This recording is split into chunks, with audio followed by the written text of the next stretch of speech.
Are we on? Ooh, there we go. Hey, sorry guys, I was getting a great story out of Andre. Lost track of time there. Um, this is the March 27th Portland Planning and Sustainability Commission meeting. On the agenda today, we're going to have items of interest from commissioners, then the director's report, followed by the consent agenda, then followed by the solid waste and recycling rates briefing. That will be followed by another briefing for affordable commercial bonus. And then last but certainly not least, a briefing on congestion pricing. And somehow we're going to have to make up 7 minutes that I just wasted. Items of interest? I thought we might have made up the 7 minutes. Go ahead, Chris. Let's see. I guess this is on. Okay. Had a chance to present our recommendation on TSP Stage 3 to City Council last week. That resulted in a good discussion on a couple of our recommendations. Commissioner Fritz picked up on the idea of the city being kind of a leader by example in encouraging employees to telecommute as one way to reduce trips in the system and reduce congestion. And then we had a interesting back and forth about automated vehicles and the current state versus the future state and how we navigate our way and the tragedy in Tempe. And it was a good, engaging discussion. Anything else? No? Susan? Director's report? I don't think your mic's on. Yeah. How about now? No. Welcome to the party. Hey. So this is Love Johnson, and she's one of our new planning assistants. And we thought it would be great to give some other folks in the Bureau an opportunity to see what's really going on at the Commission and some of the newer planning assistants. Julie in particular thought it was a great idea. So Julie's here as training wheels, I think, for a little bit. But Love is going to be helping us out and taking notes and doing some of the coordination along with Julie. And so I wanted to introduce her. She has been working on the residential infill project and on design overlay. So welcome to Love. Welcome, Love. We're excited. A couple other things, the youth position on the commission. As you know, we are asking for applications again. We've gotten applications in. We'll be doing interviews in the next few weeks. And then I'll ask for someone from the commission to join, and I'll talk to Kat about that. So if you're interested, let me know. And then the hope is to have that person join the commission as a full voting member after residential infill is complete. So that hopefully will kind of you. Hopefully will be July, maybe earlier. I don't know. Julie sent out a request for you to tell her when you would like to have training on the MAP app. So if you can make sure and get that in, that would be great. And then finally, Central City Plan continues at City Council. Step by step, we're 99.9% done, but there's a couple more amendments that I'm sure you've been reading about in the past few weeks. So that should wrap up in 1 or 2 more meetings. I think that's it. Great, thank you.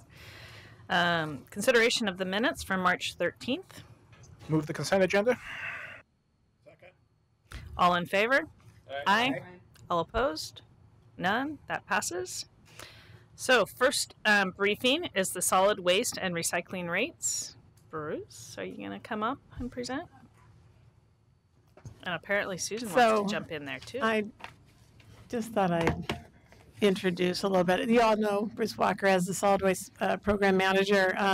We're here to talk about rates for residential recycling and solid waste customers. Each year we ask you, the past couple of years anyways, to recommend rates to City Council. We're doing it a bit earlier this year because there have been some significant changes to the residential, to recycling markets generally, internationally, and those have been affecting the costs that the haulers are incurring, and we think it's important to jump in and get those corrected as soon as possible. So Bruce will walk you through a little bit of the big picture and then get down to the details around rates. Thank you. Great. Thanks, Bruce.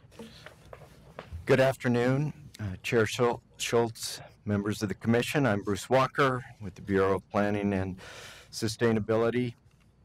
We're here to tell you about the expedited residential rate review process and proposed changes to residential rates for 2018-19.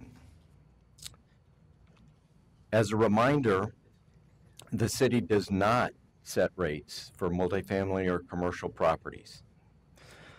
The Bureau of Planning and Sustainability regulates a dozen franchise companies that provide residential garbage, recycling, and composting curbside collection service to single-family homes, duplexes, triplexes, and fourplexes. Each year, BPS conducts a thorough analysis of the costs providing curbside service. We contract with an independent CPA to review each garbage and recycling company's financial records.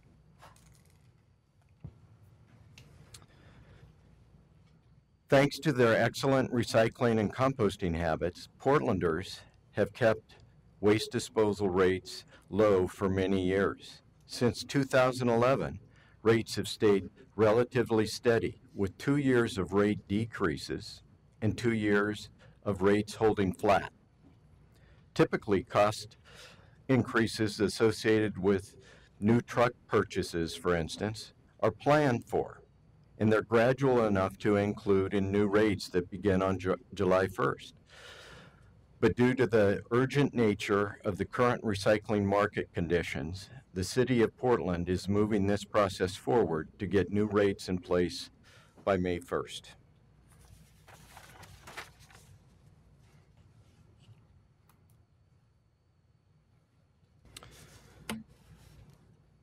So why recycling markets are affecting the costs of doing business for Portland's recycling system. Recyclable materials are a commodity. They're used by manufacturers throughout the world. When recyclables are used to make new products, it reduces the use of natural resources and saves energy and water in the manufacturing process. Recyclables are a commodity. In the background here, you see bales of plastic and paper. And these commodities are experiencing severely depressed market prices, in addition to a large spike in processing costs. So why is this happening now? Local recyclers send cardboard to Oregon paper mills to make new boxes and paper bags. Glass is sent to the glass recycling plant near the airport to make new glass bottles. And metals are used by other U.S. manufacturers. But unsorted paper and plastic are primarily exported to China to be used in their manufacturing system. As you may have heard, China recently adopted broad environmental and economic policies aimed at reducing environmental impacts. As part of these measures, China notified recycling companies around the world that China will only be importing recyclable materials that meet very high quality standards. These new higher standards require recycling facilities to slow their sorting lines and hire more people to further sort materials and successfully market them to manufacturers in China and elsewhere. These steps have significantly increased facility operating costs. Beginning last fall, the fees the garbage and recycling companies pay to drop off recyclables at sorting facilities reached record high levels. This was both unanticipated and unprecedented. We are not alone in this situation. Cities around the U.S. and Europe are looking for new markets for their recyclables. BPS is working in collaboration with Oregon DEQ, Metro, recycling facilities, and garbage and recycling companies to determine the best course of action for a long-term solution.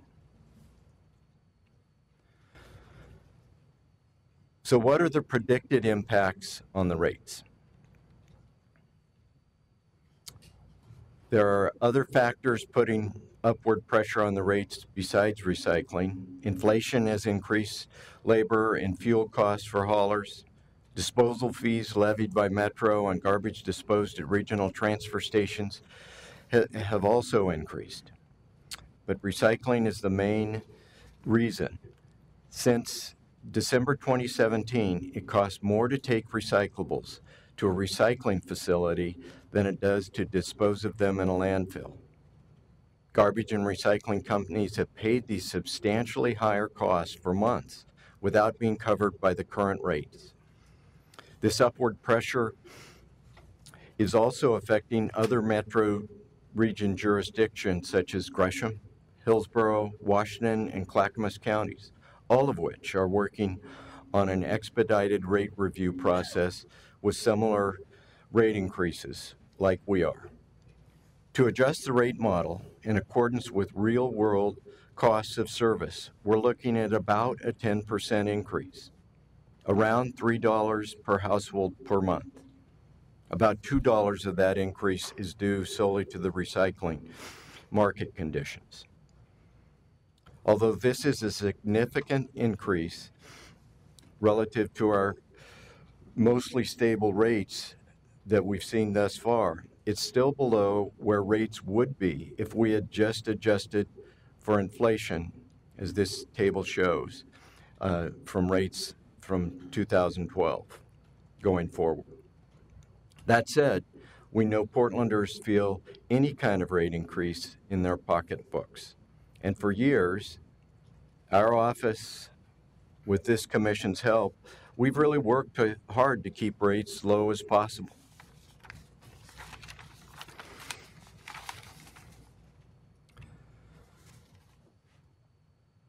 But it's still important to recycle. Cities across the U.S. and Europe are working on solutions to resolve the interruption in the global recycling system, and we need to keep recycling. We recycle because using recycled material in the manufacturing process reduces the need for more energy-intensive and environmentally impactful practices such as mining and drilling. And the vast majority of our materials will continue to be recycled. We have a great system in place, and Portlanders are proud of it. We have achieved one of the best recycling levels in the nation, and we don't want to interrupt that daily habit. As a reminder, Portlanders should always reduce and reuse materials first, then keep on doing a great job recycling and composting, and to follow Portland's approved recycling list. Sometimes there's that urge to take some of those items that you wish you could recycle. But as a reminder, items like plastic clamshells, other to-go containers, coffee cups, frozen food boxes, and plastic bags belong on the far left in the garbage. So keep recycling, but put that other wishful stuff in the garbage can. It only adds cost to our system. So what's up next? BPS started the review of hauler financial records and consideration of other system costs in early March. We will share our findings with you at the April 10th meeting and request that you forward a recommendation on rates to council. This topic is on the City Council agenda for April 18th, and it will allow rates to change by May 1st. Thank you. Thank you, Bruce. Do we have questions?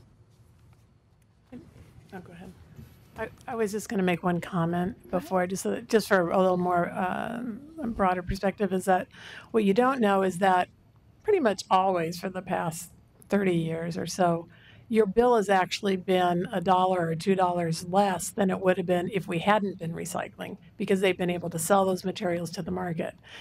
Currently, because of what's going on in some of the markets that materials are going to, they've changed what can go there. So because there's non-recyclables in the recycling, so, plastic bags, other kinds of trash maybe, they're saying we aren't going to take that anymore. And so in a way, I'm okay with that. They're basically saying, well, you guys got to do a better job and we're not going to take, all of America's garbage. What they want us to do is do a better job. In Portland, we do a really good job. So, but all of our stuff gets merged together with everybody else pretty much on the West Coast and from a whole lot of other countries. And so basically just in terms of perspective, we want people to keep recycling. It used to actually pay us to recycle considerably. And right now this is sort of we need to correct it for now. I don't see that necessarily this is going to go on. Hopefully it won't go on for months and months and months, but if it does, then we need to keep the rate in. And if it doesn't, we'll be back, every year to look at the rates again. And if it's changed, then we'll change the rates again. Great. So I saw Jeff's hand up, One question. and then Chris, Andre, Eli. Bruce, you didn't have a dollar amount in your presentation. I thought I heard you say $3, but then there was a slide that suggested it was $4 and change. So what is the rate increase you're recommending? So it's draft right now. We're still working on it. It's about $3 per household per month. So roughly a 10% rate increase. Okay, Chris. So, several questions. I read something in the paper about Metro's disposal rates being challenged over mixing wet and dry waste. Is that controversy going to have any impact on our process, or are we insulated from that?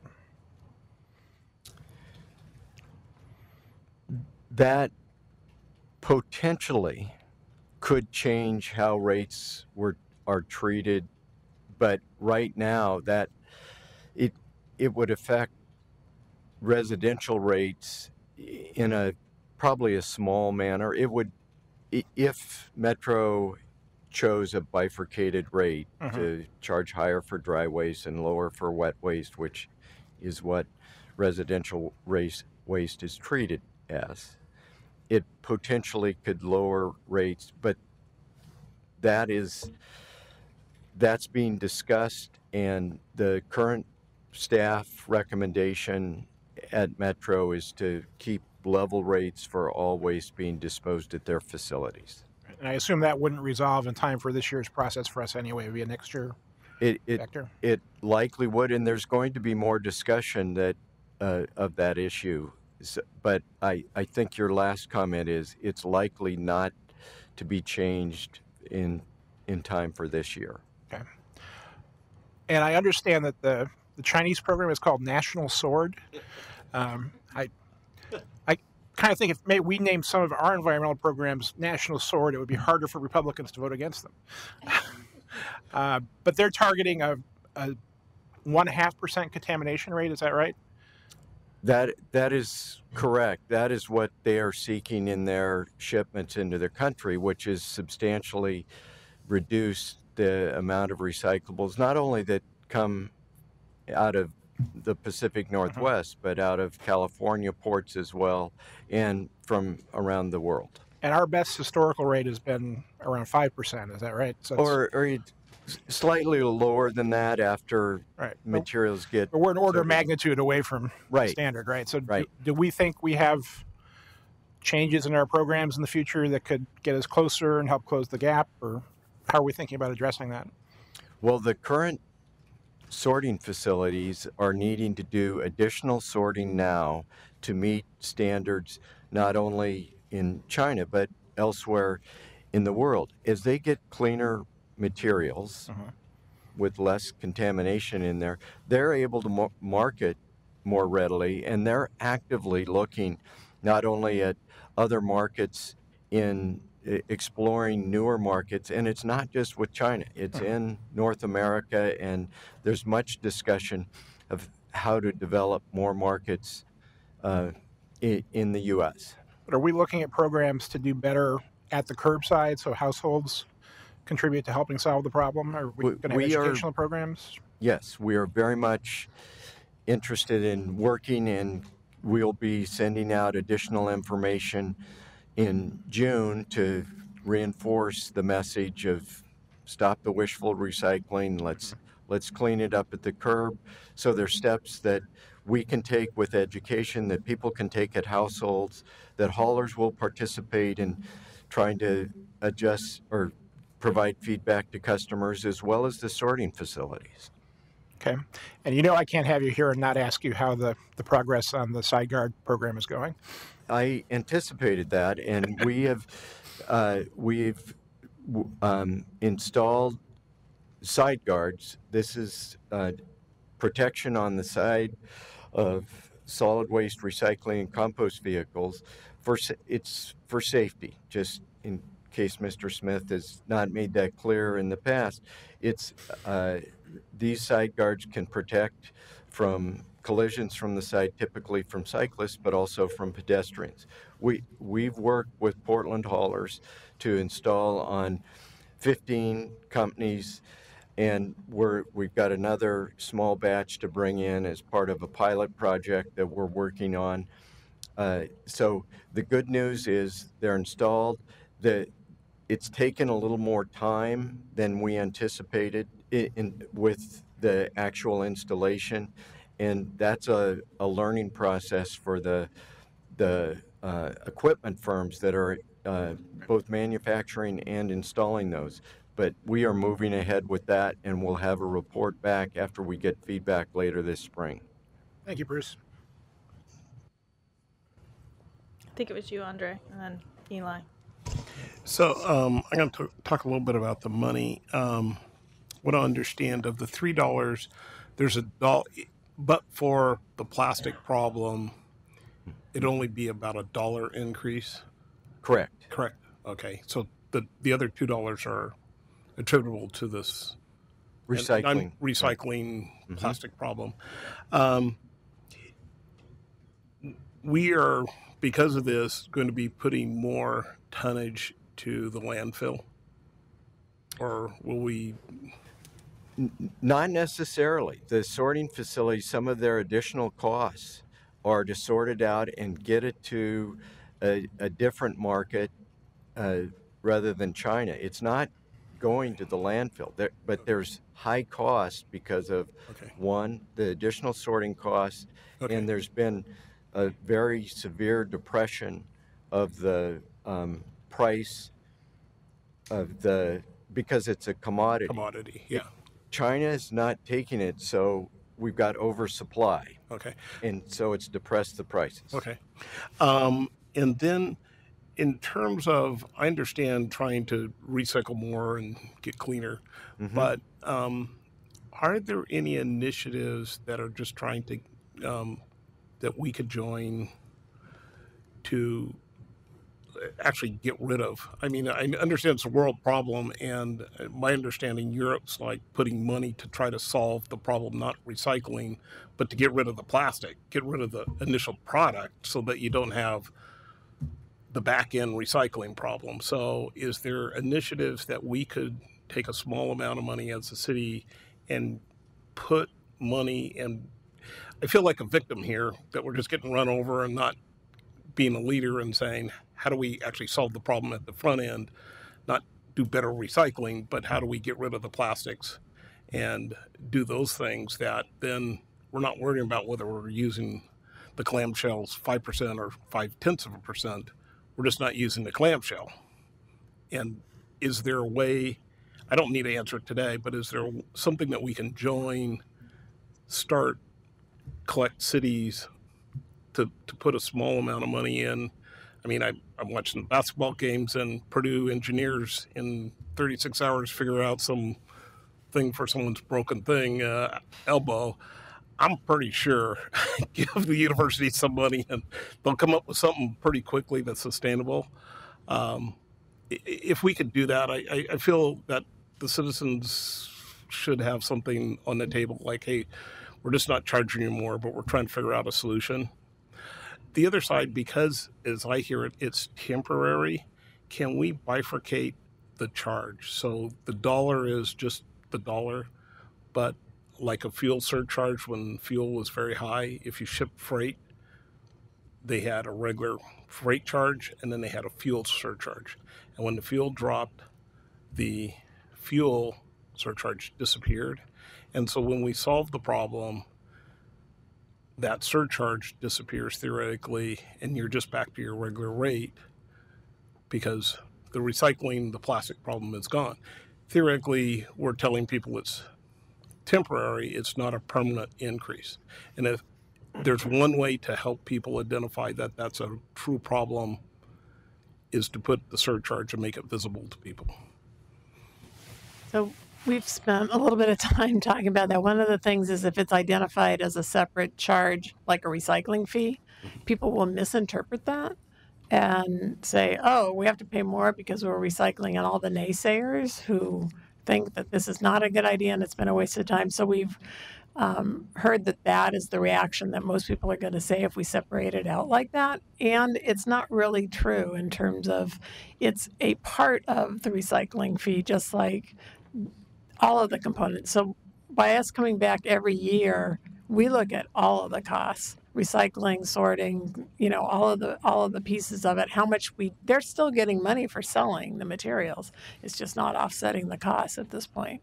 So we're at a point where we don't think that's a good idea. We do think that it's a great idea to get people to use less plastics, to begin to identify new products. There's Surfrider and a whole lot of other foundations and that we've been talking with about, well, how do we, as a city, what's our role, along with a lot of other nonprofits and private corporations, to eliminate plastic or to move towards eliminating plastic. So I think that's something, and if you're interested in that, that's something I know the mayor's office is interested in, that we could talk about bringing some information back to the group here.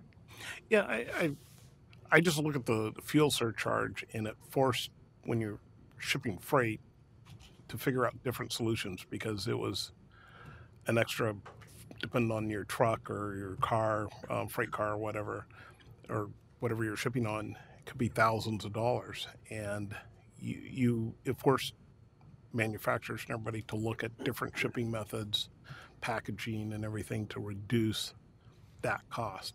And right now it's an increase, and I don't know, the recycling may not be, but maybe it's specific to a product, plastic or something but it just is a way to identify that additional cost. And I understand that we look at everything, but for plastics, we probably may not be at this level. Had China not said we're not going to accept plastics and paper, we may not be at this stage of height, I guess, and that's the issue that I look at. But I would like to see us be more aggressive around how do we join something or lead something to do something, versus just kind of being also ran. Great. So if I could respond, we are working closely. The Oregon DEQ has taken a strong and active role in this and is trying to identify with other, primarily West Coast states, are very interested in this. Early next month, Portland is going to be hosting a National Recycling Coalition forum specifically on market development ideas. And the reason let's get some of the manufacturing opportunities, including some for plastics, let's get them established back in the U.S. and to try not to be as dependent on other countries to be shipping. And I'm not trying to rule out, broader shipments of these materials, because where they're used, it's very beneficial. But so we are working on that, and it's a challenging issue that won't be solved overnight. Thanks. Thank you. Reduce, reuse, recycle is one thing we might need more mantra on, because that is the priority, not just a list. Reduce first, then reuse, then recycle last resort.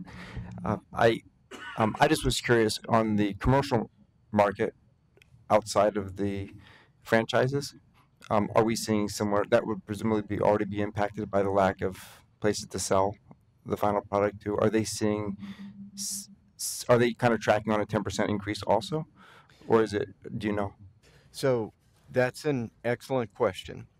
What we don't regulate those rates. So we understood from businesses, we got some calls from businesses, as well as our discussion with haulers, as these charges ramped up, and it occurred pretty quickly last fall and got very serious in the winter months, that surcharges and additional costs were passed along to commercial customers beginning at that time. And so some of those are already in place for many of the commercial customers. I should say, we have commercial service where I live, and I haven't seen a rate change, but it may not be quick enough turnaround. But in theory, it should kind of track, one would think. It certainly will. Michelle? So if somebody's listening to this and they want to be able to influence what their monthly bill is, can they shift to the less frequent pickup and the smaller receptacles on a track that aligns with when you anticipate the costs going up? What's the sort of delay if you decide I actually don't need a can this big, or I can not get picked up every week? So that point is one that you've already identified the first thing they need to do. Well, do you need as large of a cart? If you don't, then they could call their hauler today and get signed up for a reduced level of service, a smaller cart. And that would be able to help mitigate some of these costs. And that just happens, you call in the next service period? Right. Okay. It would be set up right away with the hauler. Okay, thank you. Other questions? Andre's back on. So, real quick, a lot of places have done something symbolic. Are we proposing anything symbolic to address this problem? So when you say symbolic, meaning some of the other cities up and down the West Coast and actually around the country, around the world, are doing these symbolic gestures. So it's essentially, I don't think make a lot of difference, but symbolically say, hey, we're trying to do something. Can you give an example? Straws. What about There's a lot of cities starting to ban plastic straws. It's a symbolic gesture, but probably doesn't affect the waste stream one way or the other. But it's more symbolic that we're trying to do something. Is there something that we're thinking about? So we're looking at lots of opportunities like that, and there's some interest, not so much from the waste perspective, but from what plastic is doing in the oceans. And that, yes, olive straws in Portland, does that really make a difference? Exactly.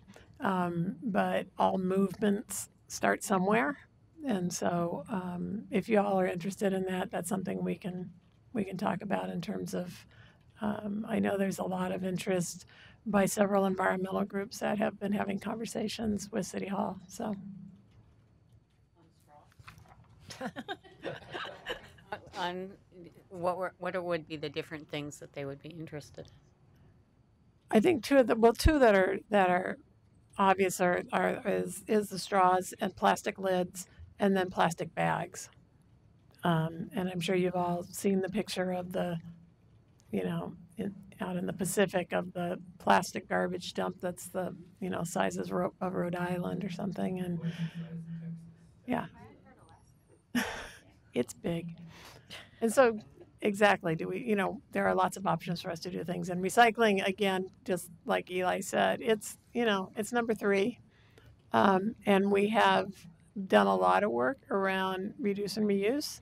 And we've also gotten a lot of grief when we've done it loudly. And people have said, what's the city in the business of telling people not to buy stuff? And so this is one of those things, if we ever have a little extra time at the commission here, I'd love to have some more backing on that, to be able to say that it is a good role for the city along with all the nonprofits and a whole lot of other groups, to be able to step in and say, looking at how we use things and not just what we buy. I'm sensing Andreas wants to say something. That's interesting. But I was curious. I know the mayor likes to talk a lot about data-informed decisions, and so I could see how straws and plastic bags were be easy policy interventions of something the city could directly intervene in. But do we have a sense on like what are the largest volumes of plastic waste that's coming from the city? Like, are those the sources of, like, those are the big chunks when you look at the big pie of plastic waste, or do we have any sense on what those would be? I'll start and Bruce will take I mean, I don't know when. It was before I ever lived here, like 30 years ago. It was banning styrofoam. So there, we've been in this for a long time. And then looking at adding, when we started to add plastics to the recycling, we went for the tubs and the things that were easily recognizable and sort of ubiquitous. They were everywhere.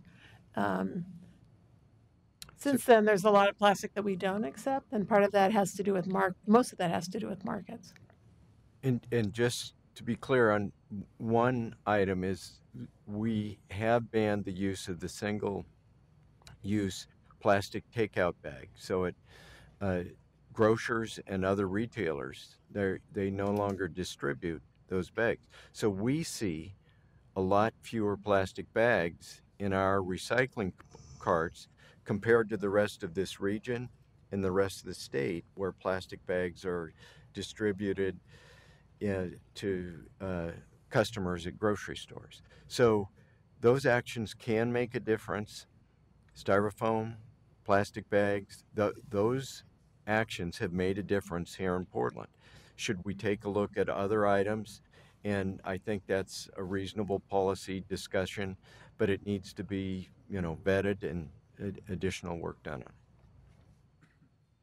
Other questions? Just one, as a consumer of your service, question here. If I flip it over and it has the little triangle, can I put it in the recycling, or is there not necessarily a market for it? There's not necessarily a market. For that symbol on there indicates the type of plastic, and I think it can be very confusing when we describe tubs, for example. It makes a lot of sense for certain tubs, margarine, yogurt tubs, but then there's these larger plastic containers for takeout salads and that sort of thing, and it gets confusing after a while. So we need to do a better job of working with the public and some of the education. I put some of the items up on the board here just to give an indication of some of the types of plastic we do want. But the short answer would be not all plastic with that little symbol can go in the carts. Very helpful. You've just resolved a household argument. Thank you. My household also has this argument. So I have a couple, I guess, kind of education points and then an additional question on the cost. Having that exact same argument now for years, and I've looked at websites to try to just say, look, this is okay, and either I can't find a picture of this, so it just means no, or more pictures. So I guess a much more, or I can let me take a picture and send it to somebody and say, tell me if I can do something with this.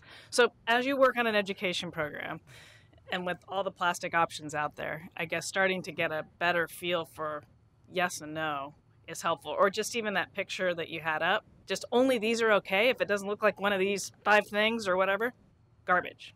That would help. Because otherwise, believe me, we have this people are argument. fighting. Go ahead, Eli.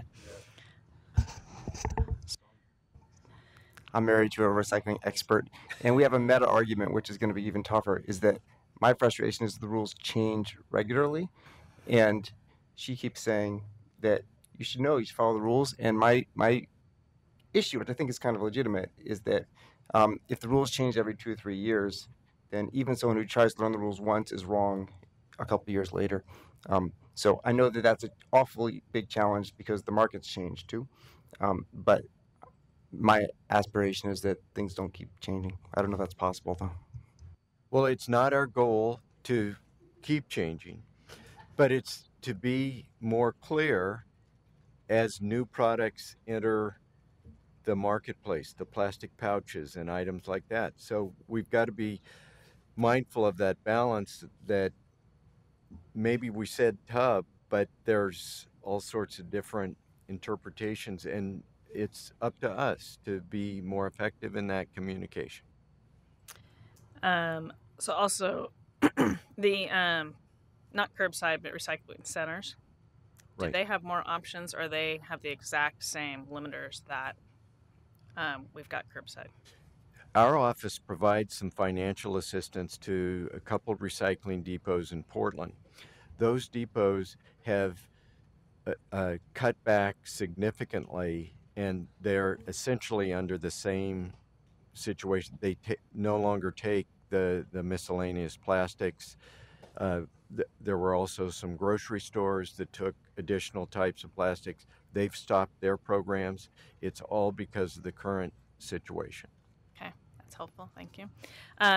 So on the actual dollars increase, you're saying one of the dollars of the three, approximately, is not related necessarily to the recycling. So if we hadn't been in this situation, would we be waiting that dollar out?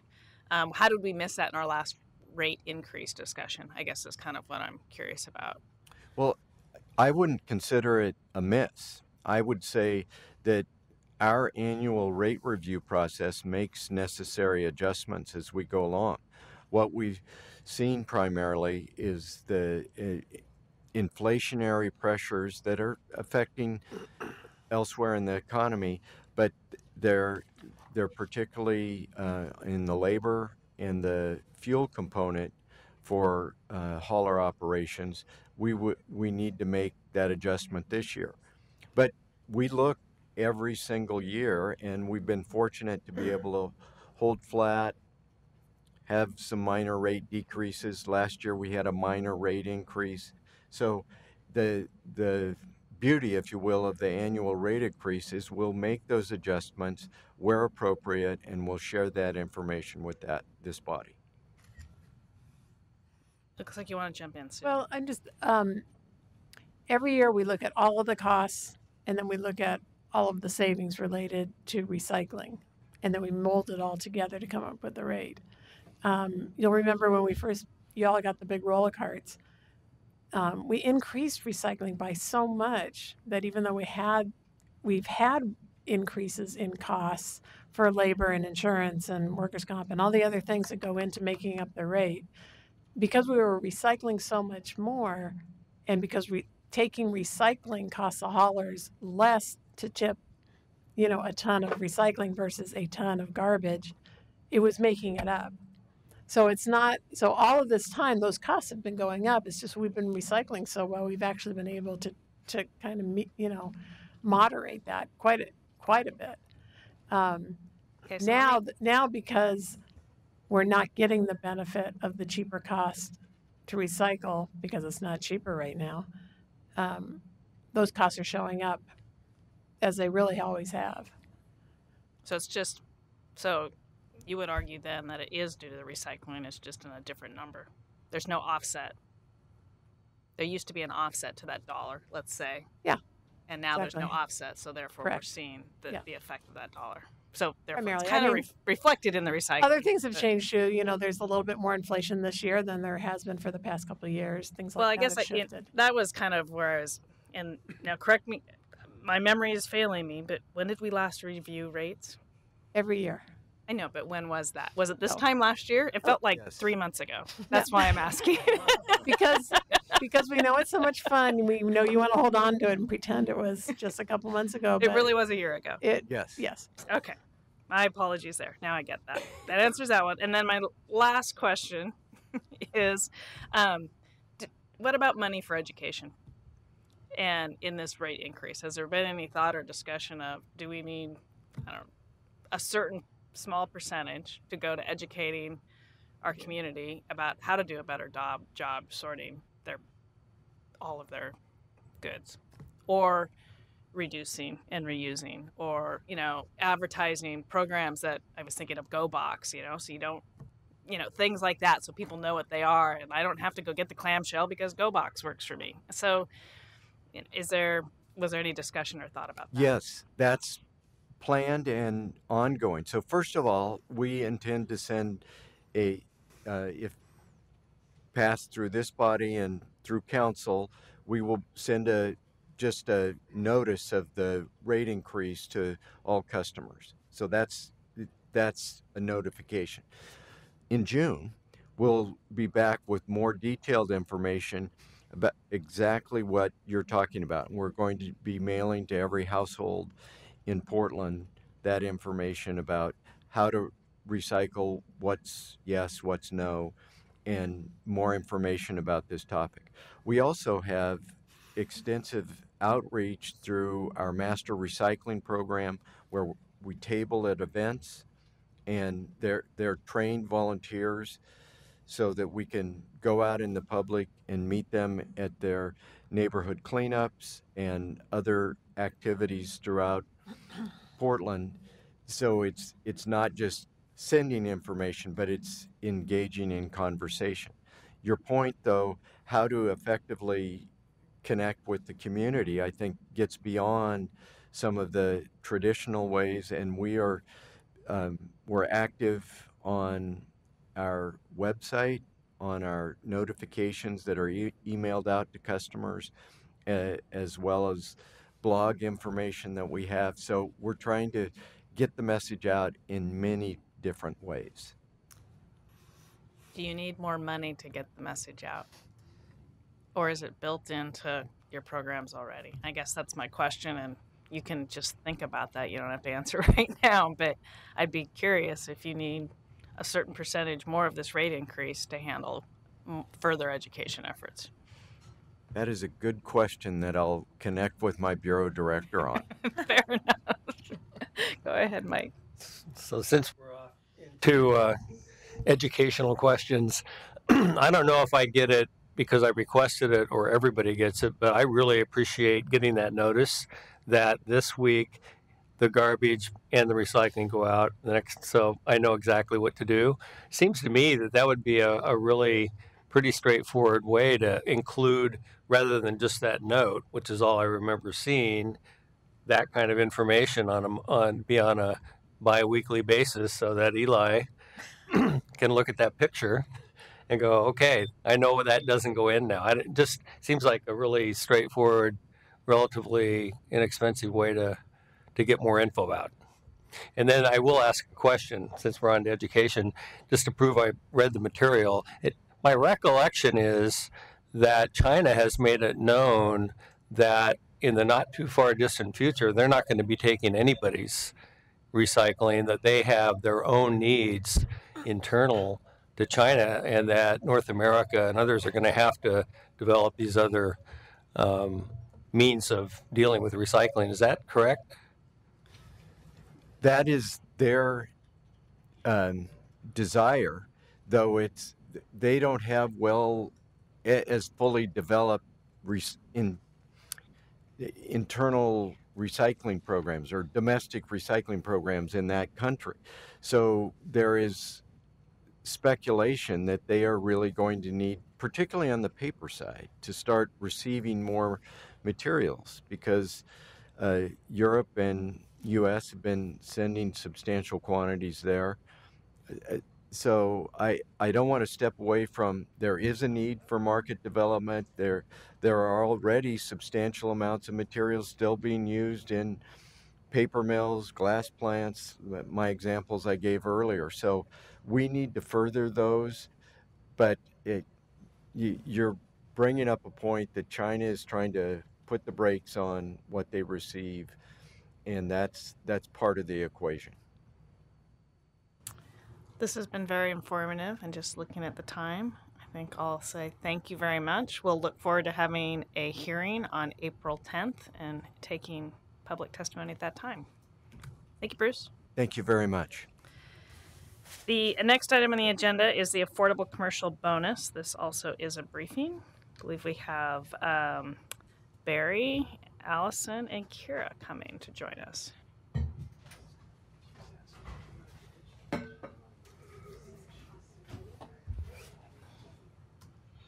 Or Barry and Allison, which works great as well. Just a moment. Hello again. Might want to try to see if your microphone's working, Barry.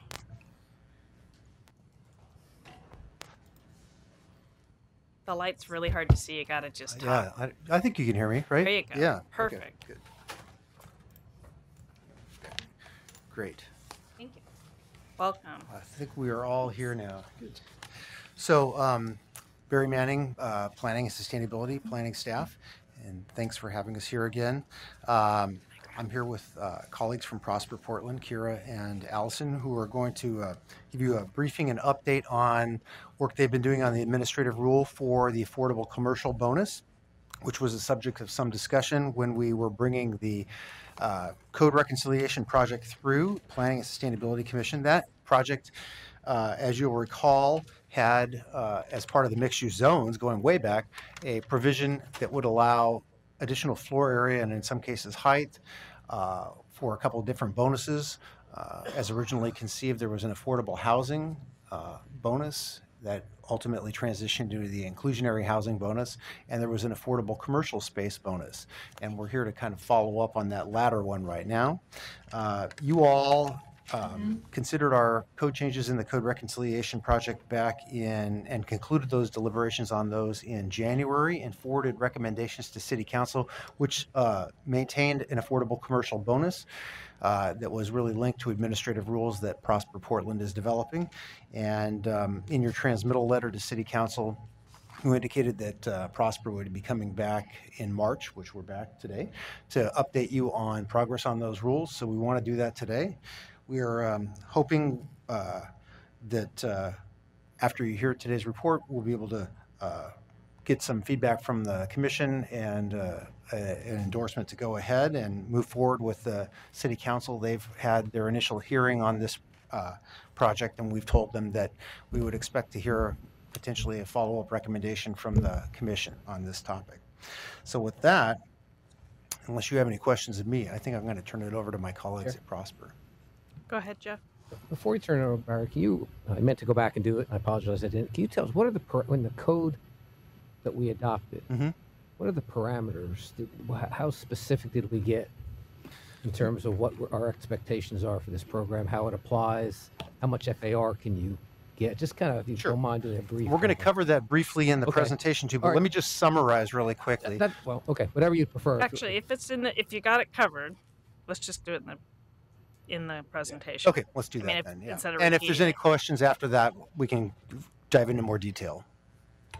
I will encourage Jeff to dive in if he doesn't get his question answered. How's about that? Perfect. Thank you.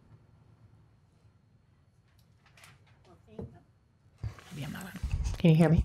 Hi. I'm Kira Straussman, and I'm the Director of Development and Investment for Prosper Portland. I'm here with Allison Wicks, who's been the project coordinator for this project from the beginning. I've come a little later into the project, so when we're getting into details, Allison's going to cover them. So thank you.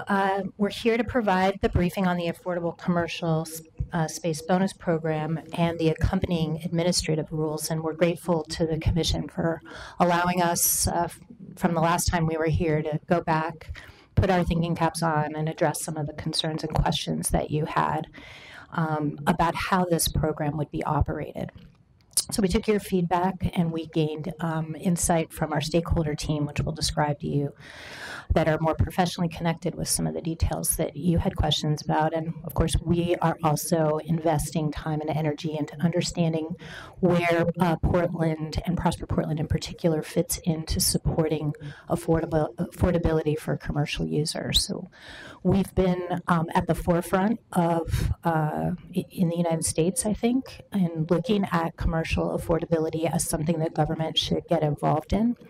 So we're working with it through not just this bonus program, but through a comprehensive suite of supportive measures to address affordability.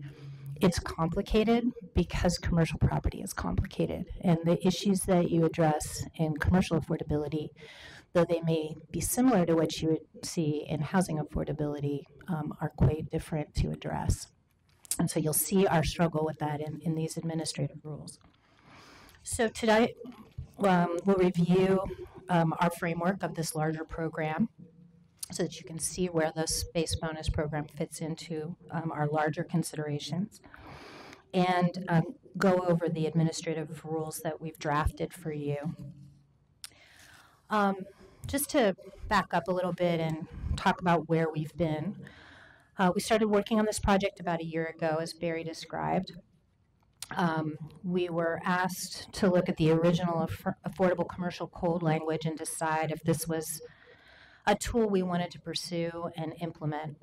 To support that ourselves, we convened a stakeholder advisory committee, which reviewed program options and made recommendations to us. And we've continued to work with the stakeholder team.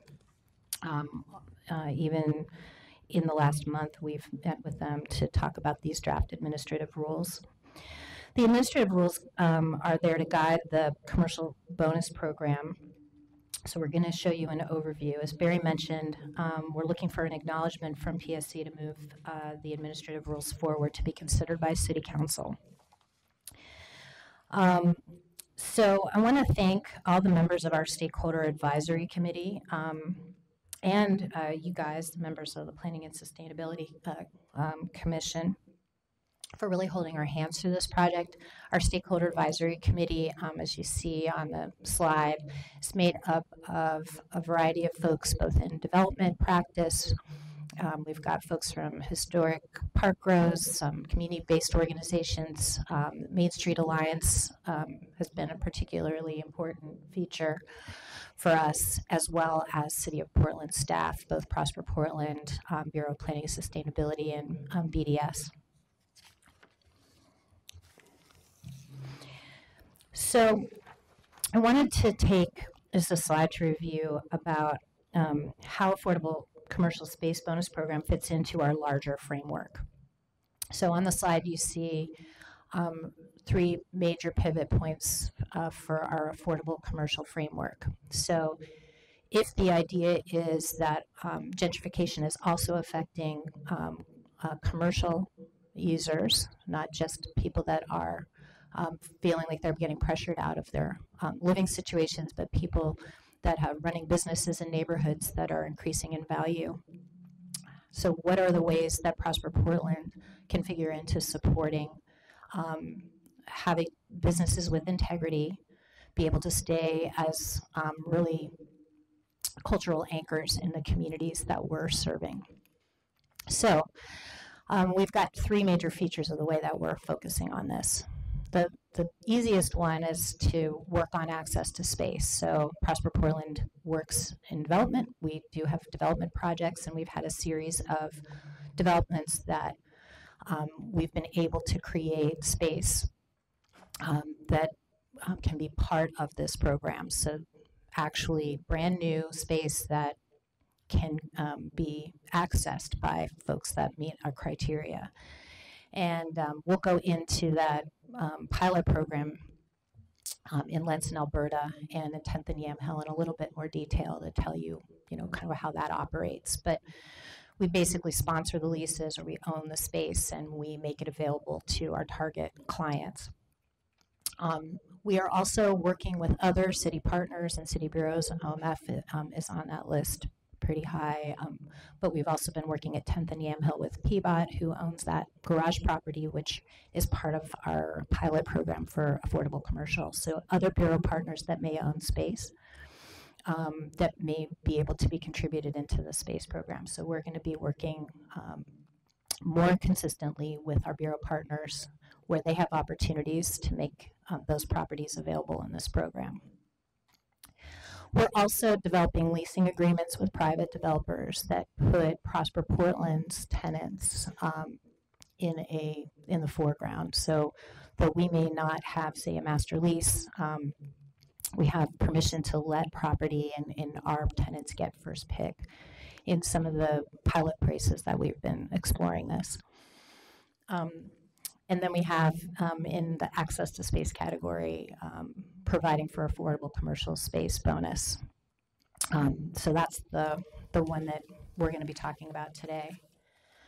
We found that addressing the needs of small businesses, particularly in the retail environment, with affordability concerns, is really requiring a lot of technical effort to support their business decision making, to make sure that they're able to run a successful business without eating up all their cash on space. So one of the major features of what we're working on in the affordable commercial space is working with our networks, the Inclusive Business Resource Network, which is technical support for small businesses that meet certain target requirements.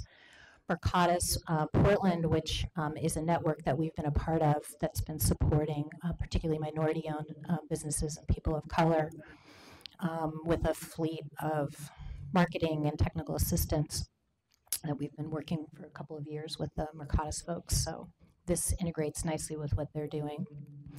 And we've been focusing retail workshops and financial review with folks that are looking or contemplating finding their first retail space or expanding an existing business to help support them, whether it's looking at properties that are part of our suite of properties or whether they're looking at properties that are unaffiliated with Prosper Portland.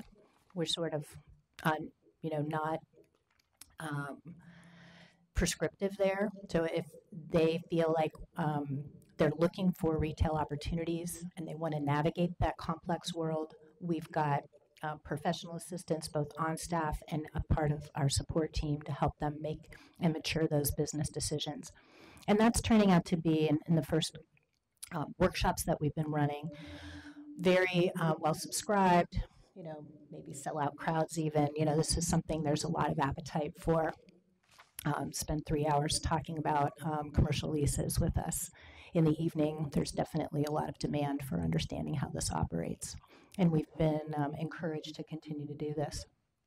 And of course, Prosper Portland is financially supporting businesses and have done for decades, but we have specific programs that are addressing retail needs that fit into this suite.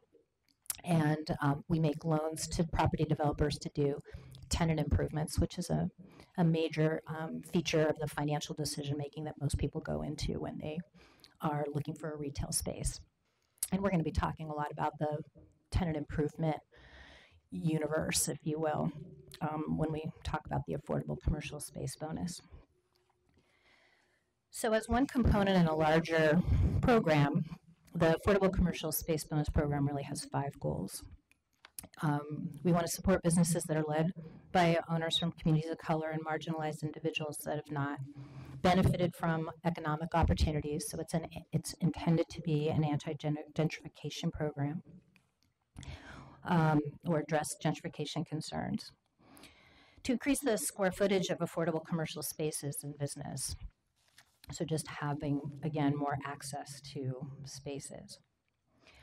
Reduce barriers of entry for new construction and commercial space for those facing the greatest disparities in wealth creation. To ease the challenge of commercial gentrification and business displacement in the city of Portland's commercial and mixed-use zone areas, which this targets specifically. And to advance the Prosper Portland goal of building an equitable economy for all. So a few key components, and then I'm going to turn it over to Allison and Barry with more details. The Affordable Commercial Space Bonus Program, as it's currently conceived, is not mandatory. It's only available in commercial mixed-use zones, only for projects with 20 or fewer residential units. So it runs alongside the IH voluntary program, so they're companions, if you will. The qualified businesses include local business, women-owned, minority-owned, nonprofits that served underserved communities and meet our financial standards. And we do quite a comprehensive financial review, which we'll share with you. So with that overview, I'm going to turn it back over to Barry and Allison to flesh it out. So I'm going to speak to the zoning rules slide, as that's our role in this. And just this is a refresher of where we left off and what you all transmitted to City Council and how this is set up. So right now, as Kira said, the affordable commercial space bonus is an FAR bonus, and in some places a height bonus. It would only be available in commercial mixed-use zones. The way it's structured, the bonuses still prioritize inclusionary housing. And the way they do that is the inclusionary housing is mandatory or after 20 units. And it also provides, through the IH, access to the full floor area when you're participating in a bonus program. The affordable commercial space bonus is, I guess, a lesser bonus in some respects. It is only available for up to 50% of the maximum floor area available in those different commercial mixed-use zones. And I've listed what those are there so you can see that in CM1 it's about 0.5 FAR to 1.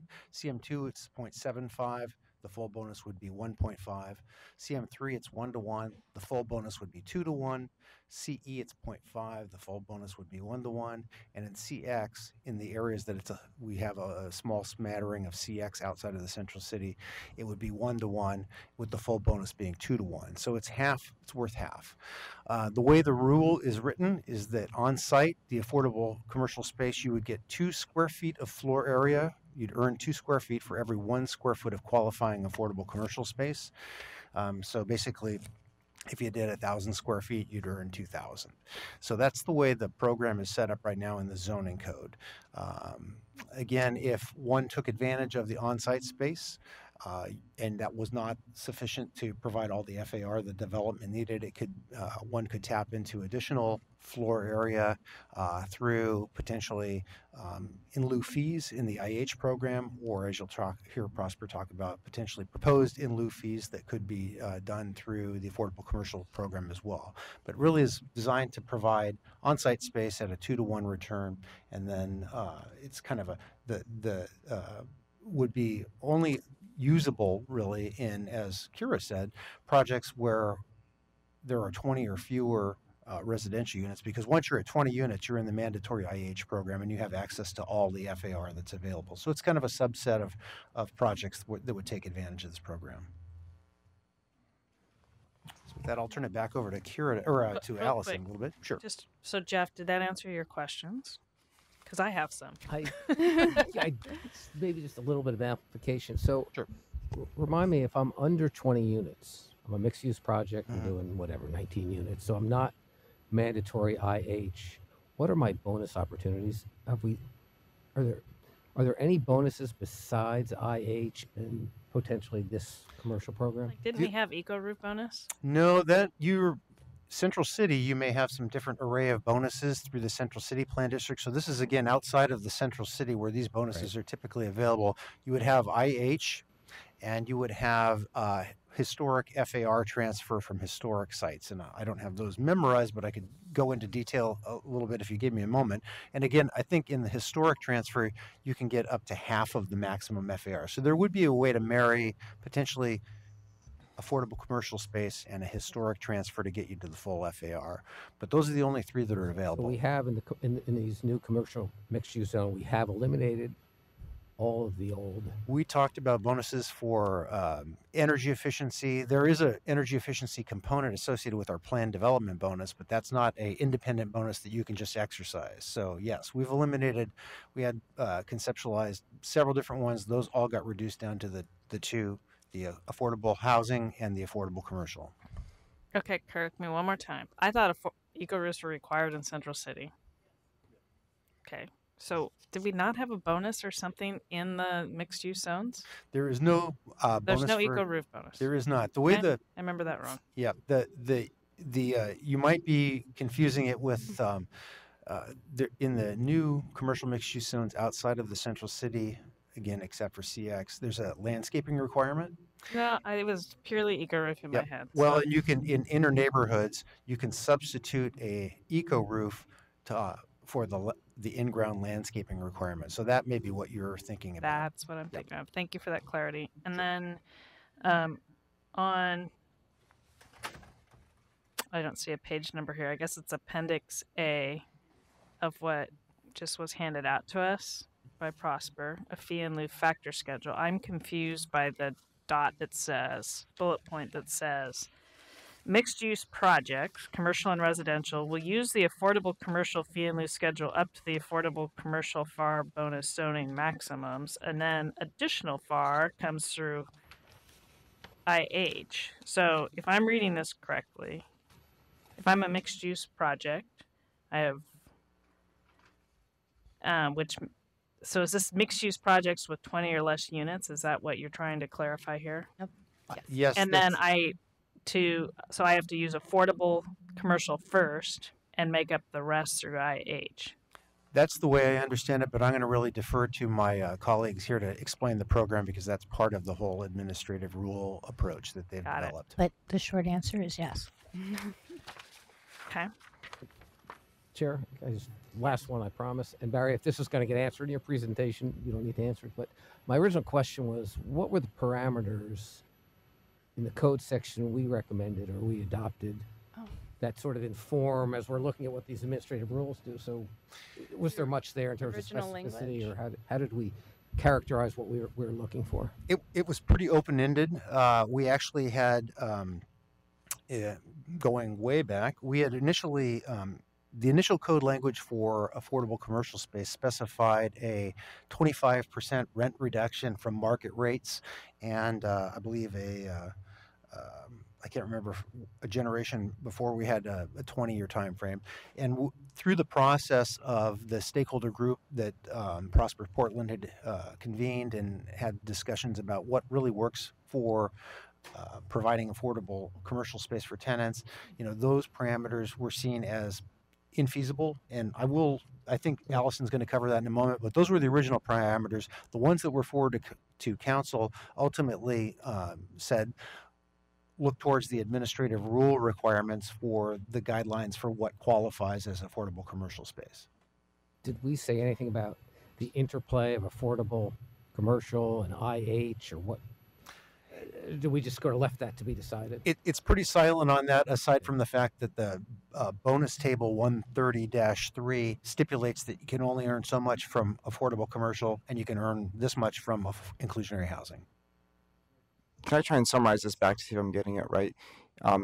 Since the zoning code is silent on, sometimes the zoning code is explicit about what bonuses you can earn in what order. In this case, since it was silent on it, did Prosper Portland have a negotiation with Portland Housing Bureau to figure out that clause that Kat just read? Or how did this idea that mixed-use projects, the first dibs is Prosper Portland, second dibs is the city of housing? Yeah. So yes, we have had those conversations with the Portland Housing Bureau with the idea that the fee in lieu are set the same as the current inclusionary zoning or inclusionary housing fee in lieu, and that the bonuses would sit next to each other for these specific projects, so under 20 units in mixed-use zones or commercial projects, and that you would first look at, earning your 50% of the total FAR available through the affordable commercial, and then if you wanted additional FAR, you'd look at that existing inclusionary housing FAR. And I just want to clarify that if you're building it on site, it's the choice of the developer to choose whether they're going to provide affordable commercial on site or whether they're going to do a voluntary inclusionary housing on site. So that's a choice. I think the other relationships are really dealing with any fee in lieu that might be moving forward. Any other questions before we pass it back? Nope. All right, go ahead, Kira and Allison. Great. Just before I kick it off, I do want to say thank you to Barry and Tyler Bump have been a great help in just kind of continuing to roll this process forward and encouraging us to really drill in on the administrative rules. So yeah, we started with this kind of broad statement in the zoning code that was a 25% discount to market, and through our process with the stakeholder advisory committee got to this point that we have the 90% draft of administrative rules that you guys received last week. So The administrative rules define an on-site option, a fee in lieu option, and a flexibility to combine the two if necessary. The on-site option requires a high level of tenant improvements or a hot shell option. That's kind of instead of a cold shell or warm shell in the retail world. This level of tenant improvements is above and beyond what a landlord would typically build out. The hot shell landlord work standards are the affordability component, which lowers the barrier of entry to new space for the locally owned, women-owned businesses owned by people of color and nonprofit organizations that serve underserved population, which we've kind of defined as our qualifying businesses. So I'm going to walk through the on-site option and the fee in lieu option. So the on-site option requires the developer to follow the hot shell landlord work standards. The landlord will provide this level of build-out they wouldn't typically, which includes walls, electrical specifications around HVAC, ceiling finish, fees, restrooms, flooring, and signage. When a tenant is building out a space, just adding a single restroom can be a $30,000 expense. So having this kind of built-in set of tenant improvements is something that can really be an advantage to a tenant. The leasing requirements and administrative rules. Allison, quick question. Sorry, I got the architect curious about dimensions. Is that a typo, or is so the landlord has to provide dimensions? What do you mean by that? So, or are there specific dimensions you're asking to be required? Yeah, if you look in the standards, there are dimensions on depth and height, and a minimum of 600 square feet. Perfect. And we tried to mirror those off of other rules that we've applied in zoning about minimum height and depth and location of entrances and things of that nature. And that 600 square feet measurement is kind of where the combination option comes into play. So if you can't kind of provide the right number of square footage of affordable commercial space, you could find a combination of on-site, and then you need an extra 200 square feet to make your building like physically work, then you can pay the fee in lieu for those additional square footage. So the leasing requirements include leasing to tenants that meet Prosper Portland's qualified criteria, which are local businesses that are women-owned or minority-owned, or is a nonprofit organization that serves underserved communities, that pass a financial evaluation. This is a look that will drill down into a tenant's financials and make sure they're in a position to succeed and demonstrate that they need financial need. The way that we're currently doing this in some of the projects that Kira mentioned earlier is that we have one of our underwriters look at business plans, profit and loss projections for 2 years, 2 years of historical and personal business tax returns, year-to-date project loss and balance sheets, and a personal financial statement. So with that package, we're able to kind of say, okay, I think that you can afford the rent in this space and that you will, be successful. That's kind of the bar we set for the spaces that we're master leasing. In addition, Prosper Portland will provide a form lease, and we'll review these leases to ensure that costs are not passed on to a tenant. The building owner within this 10-year affordability period will need to re-tenant with a tenant approved by Prosper Portland. And the remedies, if a landlord's found out of compliance, are the same as the current standards that the Portland Housing Bureau uses. So if you're out of compliance, then you owe the entirety of the fee in lieu so even if it's year 9, you would still owe the entire fee in lieu. As we've gone over, per the zoning code, only 50% of the maximum FAR is available through the affordable commercial space bonus. So the additional FAR is available through the inclusionary housing bonus. We've had conversations with the Portland Housing Bureau on this, and they're comfortable with the way these two fee and lieu can work together. Any developer who wants to maximize the FAR available would need to use both. and the fee in lieu proceeds would support Prosper Portland's affordable commercial framework work. So a few questions that we've heard from you guys already, so thought I'd put them out there. So why 10-year affordability component? We see a balance. The fee in lieu is set slightly higher than the value of the FAR. So the value of the FAR is more equivalent to the cost of providing the on-site tenant improvements. An increase in duration would we think would further drive developers towards the fee in lieu option. And in addition, the FAR bonus is only going to be used when it has value.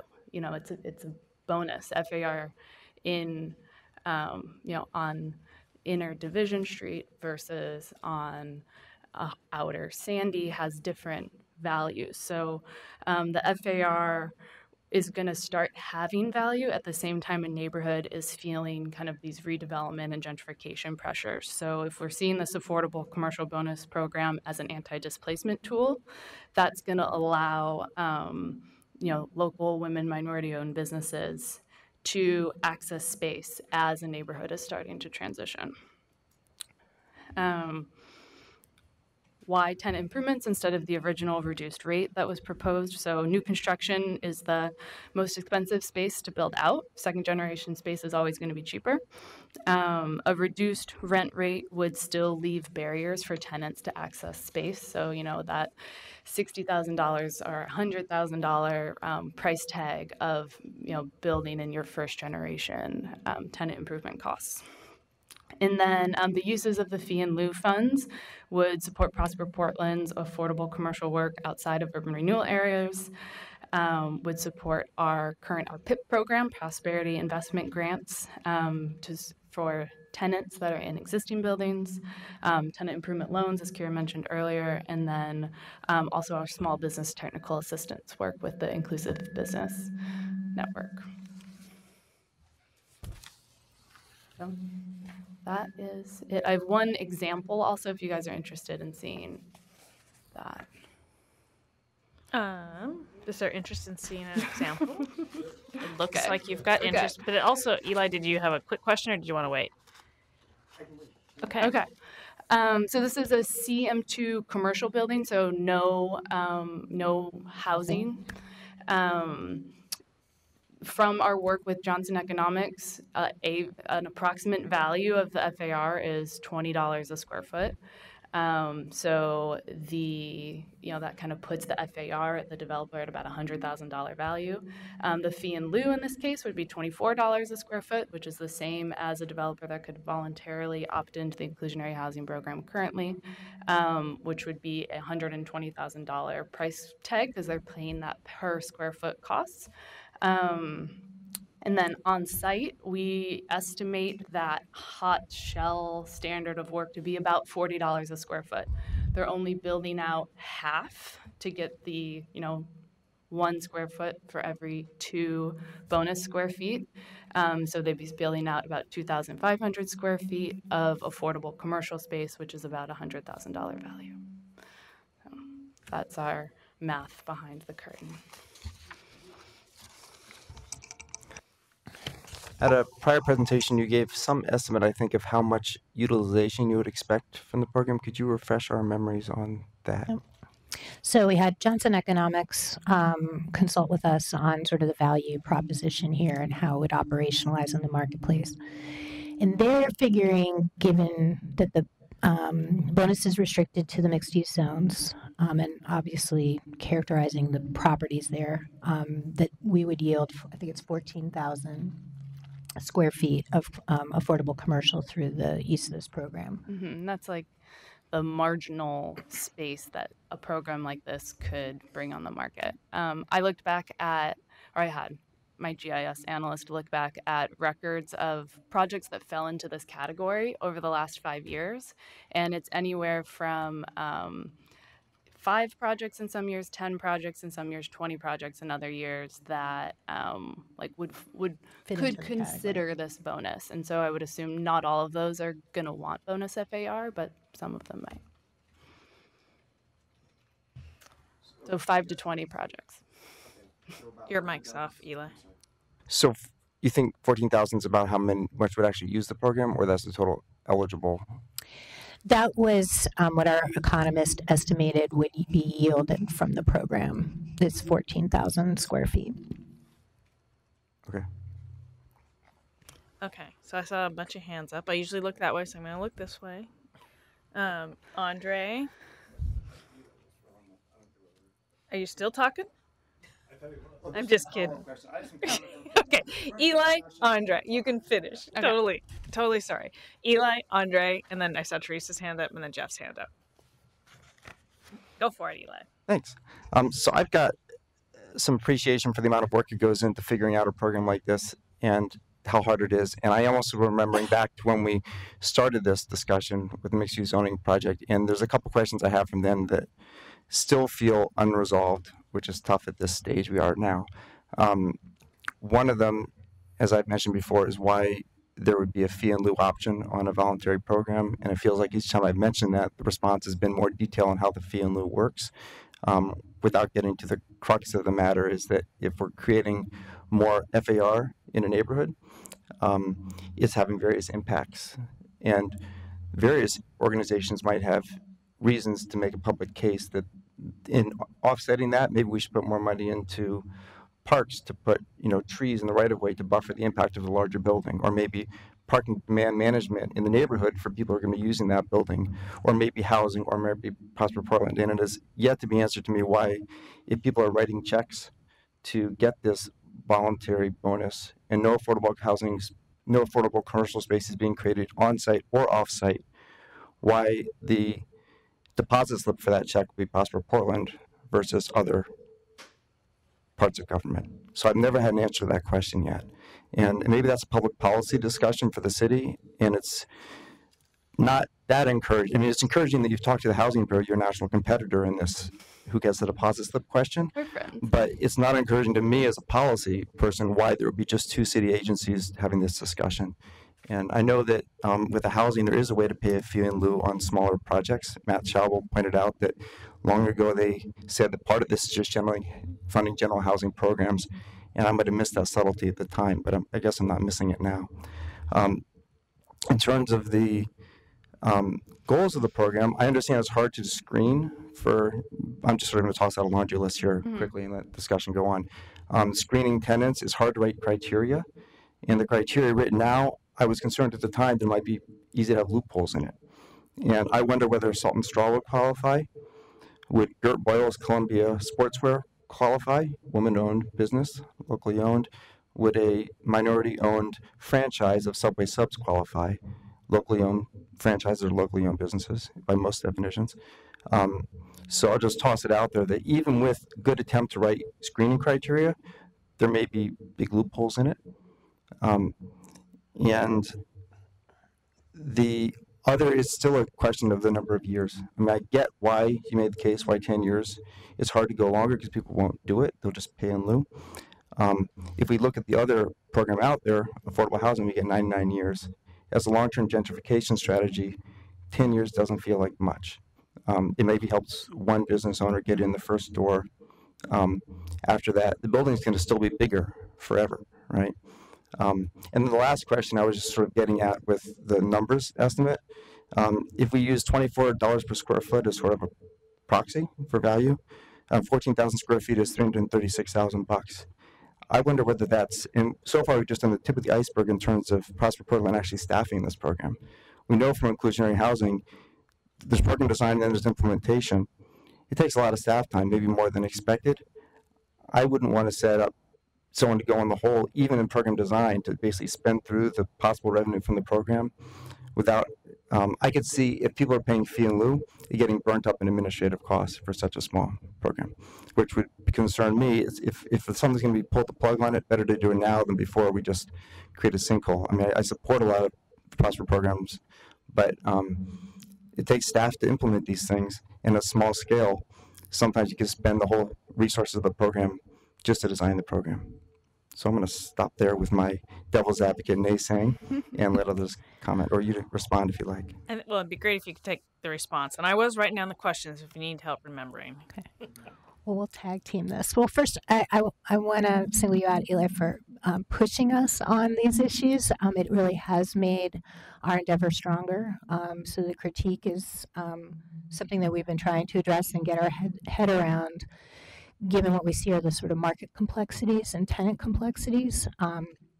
So I think it's fair that we haven't removed some of these challenges, but only attempted to address them.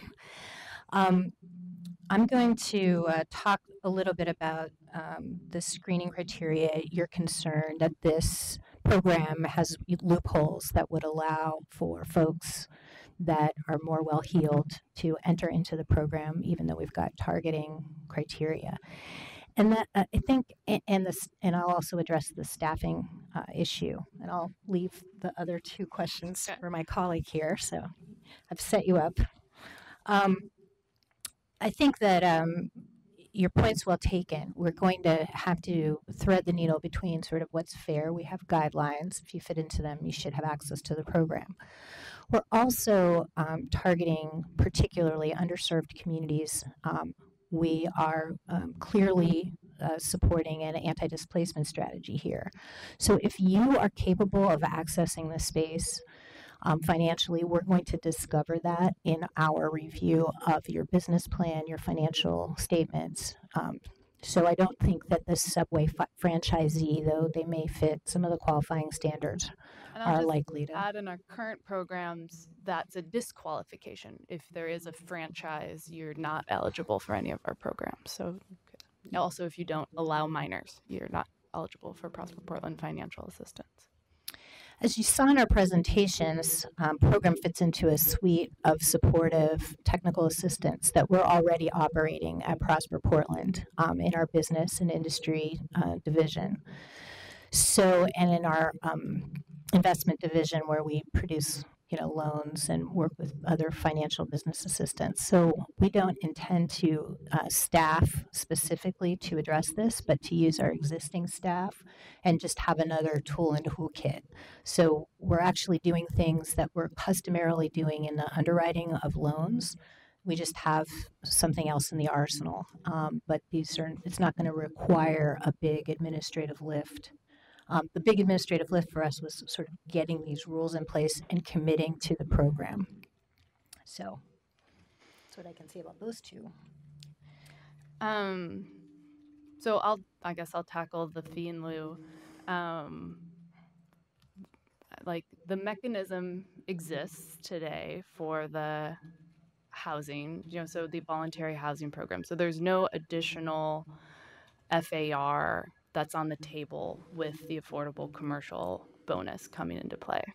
I think that the program doesn't necessarily have to have a fee in lieu. I think it's something that through our stakeholder advisory committee, we heard that it is challenging to provide an on-site option, and that the on-site option we came up with was kind of the best of a lot of different ideas, but it still might not be attractive to developers. That's something we want to test. And if so the fee, you don't have to do this program. Mike, sorry. But just to clarify, you don't have to do this program. It's elective. voluntary. So if someone doesn't want to do it for a small project, they don't have to, right? Okay. Yeah. But I think maybe the little bit of pushback there, and we've challenged them many times, is if you can't find a program that's going to get any take up, why have it in the zoning code, right? So I guess maybe there's an argument about fee in lieu as helping with the take up, whether you agree with that or not. Yeah, and it would be a way to still fund affordable commercial projects outside of urban renewal areas, which we don't have a tool to do today. But our strong preference is for the on-site deployment. Yeah, definitely. I don't remember what the fourth 10 years. question was. Why 10 years? Why 10 years? I mean, I think that the transitioning of the neighborhood is a really important aspect of it, of that 10-year period. I I don't know. I'm like, was there anything beyond? You may have already answered the I think there 10-year was some zone, but discussion there amongst the is, stakeholder committee about the duration of this as well, and seeing that, you know, beyond 10 years is a difficult time frame as well. So I think that's the reason that 10 years was landed on. That longer duration time frames in commercial didn't really make sense to many of the folks that were on that committee. As a just a piggyback or part of that question, is there any kind of empirical evidence of the typical kind of duration of time that a neighborhood goes through a gentrification process, or is kind of working through that time period? I don't think there's any sort of science behind it. I'm sure that I've read some studies that the San Francisco Fed has done that looks at kind of intervals of gentrification when it looks at housing. Typically, housing is a precursor to what's going on in the retail environment. So that's why Tyler has been so essential to kind of our evidence base on this, is looking at his vulnerability study and what implications it's going to have for commercial affordability. So, you know, in my experience, you start with a pattern of improvement of the residential zone, and that precedes the gentrification, if you will, of the commercial area by 10 to 15 years. So, you know, the first $450,000 house where there used to only be $250,000 house, 5 years later, you're going to start to see the commercial district light up if those transactions continue. But I'm not sure there's any scientific research that specifically looks at what that interval is, but that's been my experience. You want to jump in, Susan?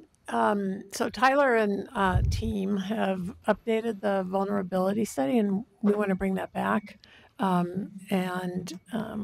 What we were surprised at was things that took 7 years, 6-7 years, you know, from 2000 to 2007, something like that, were now happening in a much shorter time period, certain areas.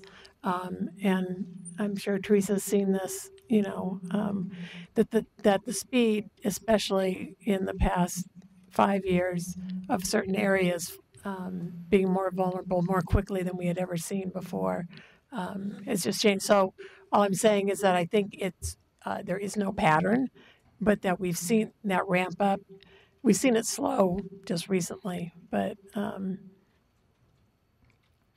yeah, I guess maybe my question is, you know, so looking at the 10-year time period, granted, I get the ramp up piece, and that also is playing into it. But if that neighborhood's still in transition for 15 years, 20 years, before it kind of hits, as we went through that vulnerability study, if you want to say stabilization of, you know, just being so highly priced that it's just a different neighborhood now, you know, are we covering that duration with trying to protect businesses within that in a 10-year time period? So it's back to, is 10 years feel right or not? But we could run the numbers to look at for different parts of the city what's happened over a 10-year period, be able to at least provide that kind of information.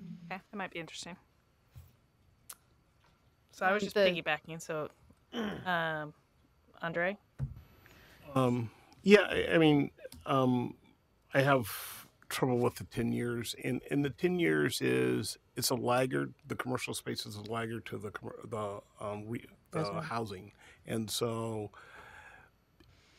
it may be the 10 years when you start, the true benefit may be after the 10 years.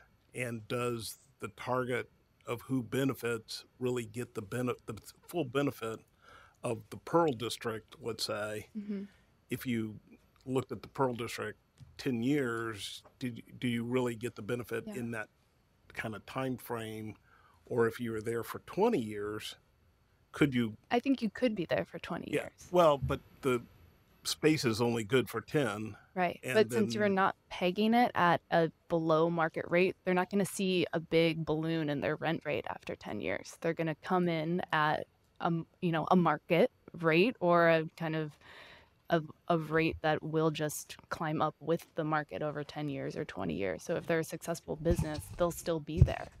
I think there's also some sunk cost that goes into that initial tenant improvement that can continue to support that business over a longer interval. And that's what I've seen in my commercial experience is there's a big cost on the upfront to get into the space. That's what typically is crushing for a small startup business. Because what if you're not successful and you never, in effect, pay off that note on your TI? And that happens a lot. The second thing that is help support the longevity of the business in our program is the form lease that we are going to require with this. So this is a Prosper Portland vehicle that we will put before that developer as a requirement, and that will condition some of the escalations and suggest option terms. Again, they don't have, it's their business, but they're going to use our form of lease, and that's going to capture a lot of the nuances that I think really kick the legs out underneath retailers that get it into the 50, 60-page lease that makes them responsible for a lot of things that can be catastrophic for their business in the long term. So I think that longevity question is a real one. I don't think, I think the modification of the 10 years is something we can consider, but we are backstopping in other ways. The who benefits and just tagging on with what Eli said, my concern is that you don't get the MBA player coming in that says, I'm African American or Hispanic or whatever, and wants to start a business that's financially set from that standpoint. Mm-hmm. And that would, to me, ruin the program because because as a commercial developer, I want to go out and get the best credit tenant I can find to come in to bring to you to be successful. And I don't know that we want, in terms of intentions of the program, the best credit tenant they can find. And so I don't know how you're going to discern in terms of this tenant has great credit, they have done everything right, and someone else is a higher risk, and that may be the actual tenant we want versus the very good tenant who probably could go anywhere. It's just the retailer or the property owner is bringing that in. And I don't need an answer, but I'm concerned about that. The other thing is, could a business also be part of a grant program? And I ask that because Meyer Memorial Trust has an African American grant program where they're granting money to MISO to create African American businesses as a wealth generation project. And if that business comes in through a program like this, would they be eligible because they've got a grant sitting behind them building their business? Well, I want to address the first question, which is you payback on Eli's question about, the franchisee or somebody that can afford it. I think all of our underwriting guidelines, all of our programs really fit into the but-for category. So if we are looking at a business plan and a financial statement from somebody that can well afford to make their way, hire attorneys, really negotiate the terms that they need and have the financial resources and the debt capacity to do that, then they're not our customer and never have been our customer. We don't do that at Prosper Portland. Can a business be supported by a grant? Yeah, I think we're open to that. As you've seen, our criteria include nonprofit organizations that support communities, and they would certainly fit into that as well. I think our primary target for this, because we recognize retail as a cultural amenity in communities, that special bar that you go to, that night spot, that restaurant, that little boutique really pulls the community together, and that's who we're looking for. That's who we want. And they tend to be culturally specific. They tend to reflect the character of the community and its historic frame. And that's really our guiding light here. And our team in the B&I department have been working, like as I said, with Mercatus and others with really that lens on it. So I think we're even getting more devoted to that as we explore this program initiative. I don't know, Allison, do you have anything? Yeah, I'll just add that financial evaluation part of the lease review or of the tenant qualifications, I really think that will get at that sort of, it's both a floor and a ceiling of who would qualify. So it would be looking at the books of a tenant and making sure they were both ready and in a place to succeed in this space, but then also not who we want. And then to your question about the grants, I would say definitely. MISO is one of the 12 culturally specific organizations that are within our Inclusive Business Resource Network. So we definitely want to be building, a network and a comprehensive framework for businesses to succeed. So this is that our business assistance providers are where we really see sourcing a lot of the tenants that would benefit from this space. Okay. And the last would be just an ask that, I think this is a good start, and I think it going to need to be tweaked. I just understand how it's working and if it's working and if there's take up or whatever, that you come back a year and a half at the most and say, these are the businesses we had, here's why we chose them, and give us some details, because I think these are administrative rules and we can change them, and if it's working too well or it's not working at all, or we hear from businesses that, if I had more time, I could probably do more, so the 10 years may not be appropriate, or just so that we have a good understanding, because it is a difficult problem, and my recent education has been tremendous, but I think trying to solve it in 15 minutes is not the best way to do it. And I'm trying to solve it in a test tube is one thing. It's like once it's living, then we'll have so much more information about what makes a successful program. I think, you guys have been great thought companions on this, and coming back in a year and a half and explore where it's gone and what needs to be tweaked, I think. Because I'm having a hard time with the 10 years too, because we haven't done it yet. So we kind of have to see how the market responds. We've been leaning on our stakeholder group for advice. Kat has had some similar questions. Is the market going to respond well? We just don't know until it's live. I think we want it to be alive, and then we want to make it better. Can I ask a follow-up question on that? Yes. Okay, sorry. So I think the comment was made that the rent would be market. Is that right or not? Because I'm looking at, I guess there's not a page, but it says the lease standards. It says rent rates must be approved by Prosper Portland as consistent with affordability for qualified businesses. So that sounds to me like it's not necessarily market, that there's something else going on there. And then part of it is, are the lease standards just looking at rent rates and escalation, or are you also looking at like who's paying for utilities and how much insurance you have to carry? Yeah, we anticipate that folks are going to start at a reasonable market rate, and that the financial fix is in the TI, which typically can be between $60 and $100 a square foot in some cases, depending on, like, restaurants tend to have a higher TI. We will guard on the escalations and make sure that those leases meet an industry standard for netting out the utilities. I think we're also going to have inspection standards. In a commercial lease, it's typical that the tenant is responsible for much of the major systems repairs.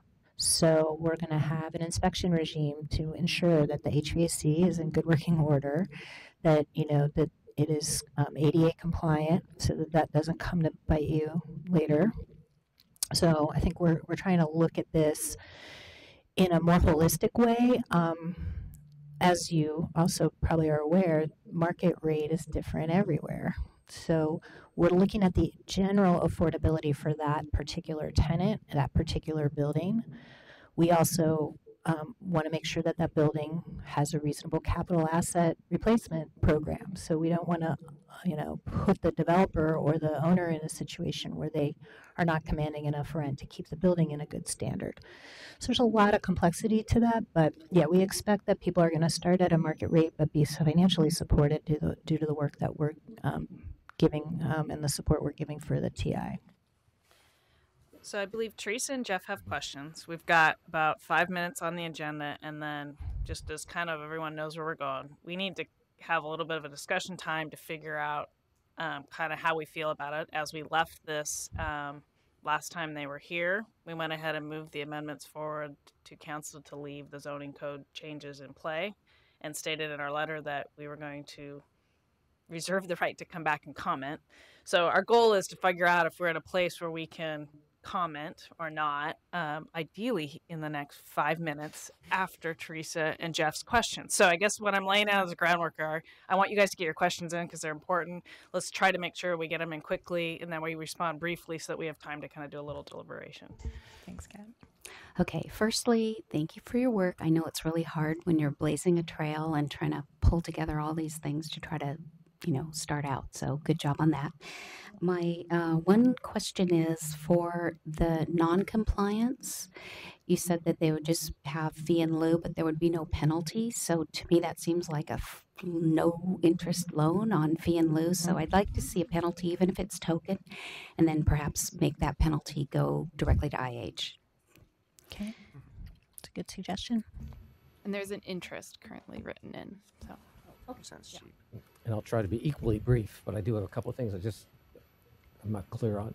So when you showed your math slide, you showed kind of a wash that would cost $20 a foot. The value of the FAR was $20 a foot. The TIs would equal the same, you'd end up as a wash. But does the owner, developer, get to recapture any of that in the lease rates? In other words, I've just invested $100,000 in TIs. Is there, and you're going to control the lease rates. So hypothetically, I'm the developer. I've spent $100,000 in TI. Is that going to be part of my rent negotiations, or you guys aren't going to allow that? No, I mean, I think that a reasonable amount of escalation. I mean, TIs can go all over the place, right? Depending on the nature of the business and the arrangement between the business owner and the property owner. There's not an industry standard on what TIs are, though we've worked with BOMA representatives here to come up with this definition of a hot shell. We're making this up too. Let me, in the interest of time, Okay. I don't mean to cut you off, but whatever the TIs are, whatever I as the developer end up paying as advancing the TIs, I'm going to want to recapture that in my lease rate. Are you going to allow that, or is that something you're going to say? We would no, not that's- want to see those costs passed Not through this to the particular tenant. So under your scenario, then it's a loser for the developer. You get a bonus. You get FAR. They're getting the bonus. Yeah, but they're already counting it. They're saying the value of the FAR is $100,000. Okay, so I'm getting $100,000 in FAR value. I'm going to spend $100,000 on these mandatory TIs, and I can't recapture that in my rent.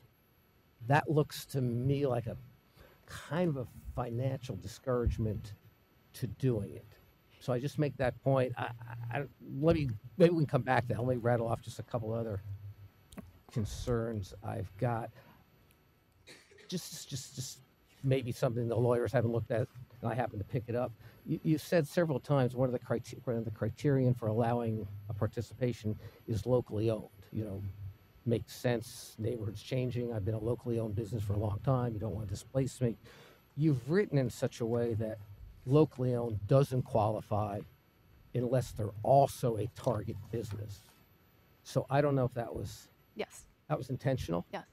So I'm a locally owned business, small guy, been in the neighborhood for 20 years. We're gentrifying. My lease rates are going up, but I'm not a target business. I'm out of luck.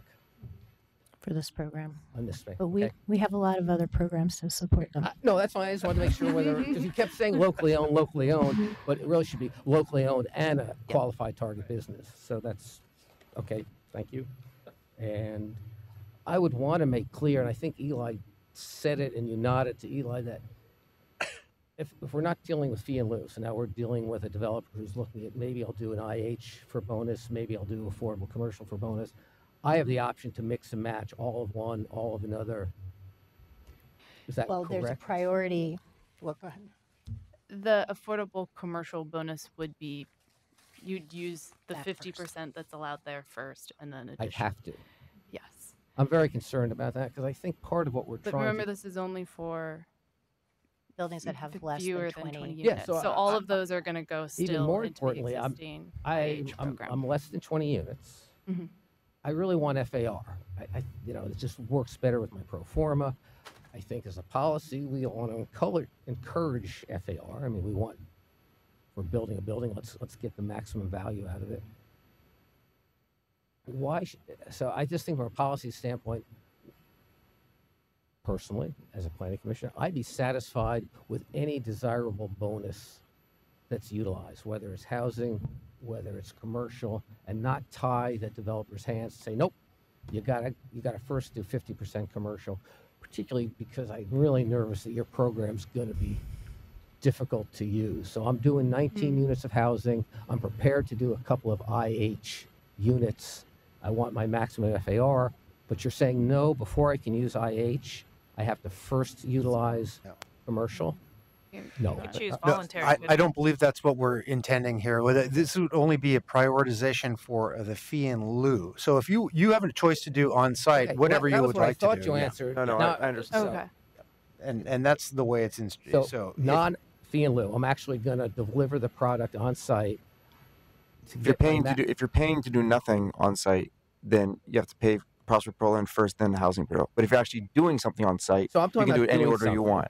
And I agree with you, Eli. I don't know why we would have a fee in lieu on the commercial side, but I'm doing something on site. I have the option to do 100% housing, 100% commercial, or some mixture. That's right. Okay. So hopefully that would get clarified in there. Sorry to race through it, but I know I see Cat's clock ticking, and I want to be respectful of it. And I guess my last comment is sort of a larger one. I'm trying to wrestle with if PDC wants to try to make this work. As Eli pointed out, you're talking about $336,000 of commercial space. Maybe you can garner. That's based on 14,000 square feet times $24 a foot. And I feel like if you guys think it's worth that effort, I kind of feel like we should allow you to try it. Though I'm skeptical it's going to work, but I feel like that's your call. I balance that with, though, I don't think we want to undermine our desire that these smaller developers try to create affordable housing. So as long as it's clear they can create their affordable housing, get their maximum FAR, and not have to try to make your commercial thing work, I guess though I'm skeptical you can make it work, I just see a lot of brain damage, but good luck. I guess if you guys feel you have the resources and the desire to make it work, it's ultimately not our call, and I guess our call goes back to Kat's question: do we want to sort of put in the zoning code, your opportunity to try to make this work? So the only piece back with your first question is kind of like, is it a wash, right, between the value of the FAR and the onsite? Those are both moving numbers, of course. Right. But there may be some developers who commercial space and tenanting isn't their wheelhouse and may see our program as a benefit. I don't know commercial development well enough to know. It would make me nervous, though, that I'm going to build my project, take advantage of this FAR, and now I'm dependent on you guys finding me tenants who meet your criteria. Otherwise, I'm going to be stuck with dark space for years on end. What's been interesting in the program design here, and we've seen it in some of our early conversations with developers and tenants. It is difficult to adequately tenant a lot of these spaces. So if you look at some of the newer residential developments that don't have a companionable ground floor user, the fact that we're going to basically put underwriting standards is way better than anything any broker's ever going to do for you. And the fact that we're providing the lease form and the guidance, financial guidance to the tenant. So in effect, that's a stabilizing factor. So I think where we may go is we have such a mature pipeline of prospects that I think that the developers, whether they're working with us on affordable commercial or not, might be very interested in the pipeline that we're developing. That's my sense of where things are going. I hope it works and you're back here in a year and a half with a great proving report. my skepticism wrong and you have a great success.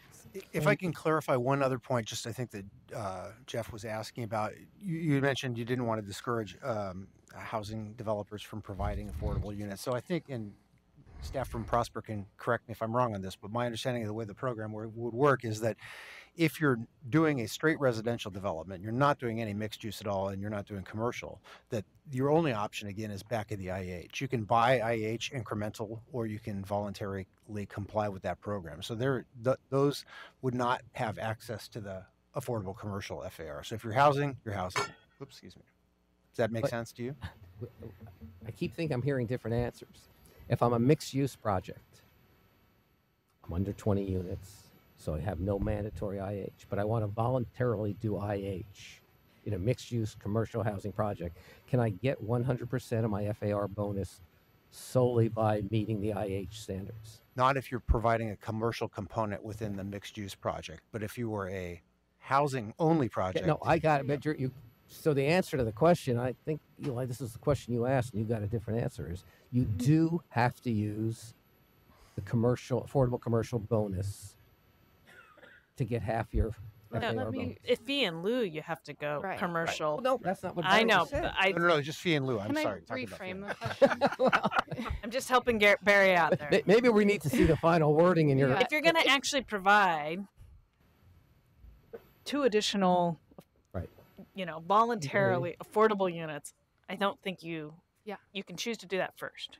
If you're going to do it on site, it's just the off-site Yeah. fee in lieu then has priority for commercial and then IH. Sorry if I wasn't clear about that yet. It's complicated. It's what she It said. is. Okay, Chris had questions and he hasn't asked me yet. Very quickly, I want to follow up on something Allison said. You said an advantage of this program is it can be used citywide. Could you go back to the slide with the suite of tools and tell us which ones are citywide and which ones are just in urban renewal districts? Yeah. So our access to space program, so our master lease, Prosper Portland ownership, partnership with city bureaus, those are all, and our leasing agreements with private developers are all currently only in urban renewal areas. Okay, so that's an important differentiator for this program. And so this would be something outside of urban renewal areas, which is exciting. And then the business coaching technical assistance is a lot of our general funded work. And the financial tools are tied to TIF. So those are also only available in urban renewal areas. Okay, thank you. Okay, so looking at the time, I want to try to get a feel for kind of where we're all sitting as quickly as possible. So I think my thought process here is if we could just quickly go around the horn here, and if you could state whether you kind of generally, more positively than not, support kind of the proposal on the table and feel that we could come up with in consensus a letter of support. If you don't feel supportive, do you feel if we had them come back and answer some questions, there's the opportunity to change your opinion? Or you just, period, I don't think I can support the program. And then I think from there, maybe we can figure out if we've got consensus or not. So, Michelle, you're on the hook. Generally, I think it's a good idea. I don't think it's as clear as it needs to be, but I don't know if we're going to get there before we have to get to council. Okay.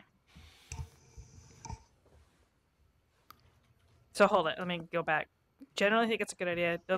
I don't think what I've seen, I don't think is You can't clear. support what you've seen. I mean, So I think you would needs, want I them to think come the back, maybe? actual rule needs to be refined, just so that it's clear. I Got think it. there are things that I read that seem to conflict with what we're hearing. Okay. Go ahead, Eli. I guess I'm not on board with this proposal. I think I'd probably yank it based on what we've seen, based on the past year and a half of work on it.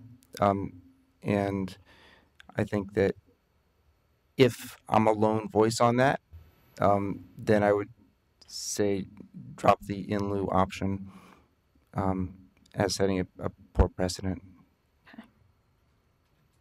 And I guess I'll volunteer that in the community land trust movement, there's a saying that if you plant, the best time to plant a seed is 20 years ago, and the second best time to plant a seed is today. That's one of the arguments for affordable commercial space. A lot of times is that why can't I afford to have a business on Northeast 23rd or Division if only we done something different in the past. And unfortunately, this program doesn't do anything different in the past. It lasts for 10 years and then it's gone.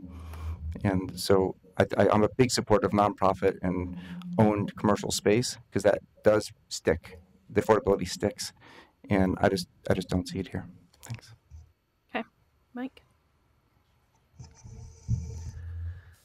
Well, I'm speaking with a wealth of ignorance, given my lack of understanding about commercial real estate and so forth. I'm impressed with what staff has done. I really respect Eli's opinion. I'm more than happy to let it go forward, and with the notion that we're going to want to see information coming back and can determine whether it's not performing or it is. Andre? I'm willing to go forward with two concerns mentioned in the letter. The fee in lieu, I think that's a concern, and the duration of 10 years, and with the caveat you come back. I agree with Eli. I think he's right, but when I look at affordability and a lot of things, to me, dealing with PDC for 20 some years, this is a big move for PDC. And I'm just afraid it's going to fly out the window and we're going to be back talking about this a year from now or 2 years from now. And I'm like, get something on the table and then push ahead and try to carve out more. But to keep talking about it, we'll be here a year from now. And so I'm just like, it's not a defeatist attitude, but it's one of reality, I think. Okay, Ben? Generally in favor. I do share some concerns with that. I think Jeff voiced. I think if the value of the FAR generated is close or equal to the cost that you have to put into the TIs, it may not be enough of an incentive for it to work. And slightly related to that, and it's maybe a calibration of the numbers, if the value of the FAR is about $20 a foot and the fee in lieu is about $24 a foot, I'm assuming that the calibration, the differential there is to incentivize for on-site improvements. So the $4 differential there, would be that incentive? I'm assuming that's how it's supposed to be working. But I would argue that in different areas of town, that FAR actually has different values. The vision would be different than somewhere else. So I'm not sure by having the fee in lieu, maybe I just have a similar concern about the fee in lieu, but coming from the perspective of in some areas, it might just be easier to just pay the fee in lieu because of how the value works. Just real quick, does not the fee in lieu change kind of for certain areas? This is currently, we've just mirrored what mixed use PHP zones, is but doing. I'm looking at like CM1's at $23.83, CM1. Right, that's the for same as in CM2. inclusionary housing administrative rules. So it currently. slightly changes for certain areas per zoning. Well, for zoning characteristics, but not geographies. True. Yeah, that's a good point that the value of FAR in inner neighborhoods is different than the value of FAR in outer neighborhoods. Okay. Chris? So I don't know much more than Mike about commercial leasing, but I have had the opportunity to follow PDC and Prosper from a policy point of view for a number of years, from City Club advocacy to 6 years as a city budget advisor, watching how hard it is to compete for general fund dollars for Prosper. I know that programs that work outside TIF districts are hard to get funded, so I think that tips me over to say, even if we think the take-up rate may be low, this is still a valuable arrow in the quiver, so I'm going to support it.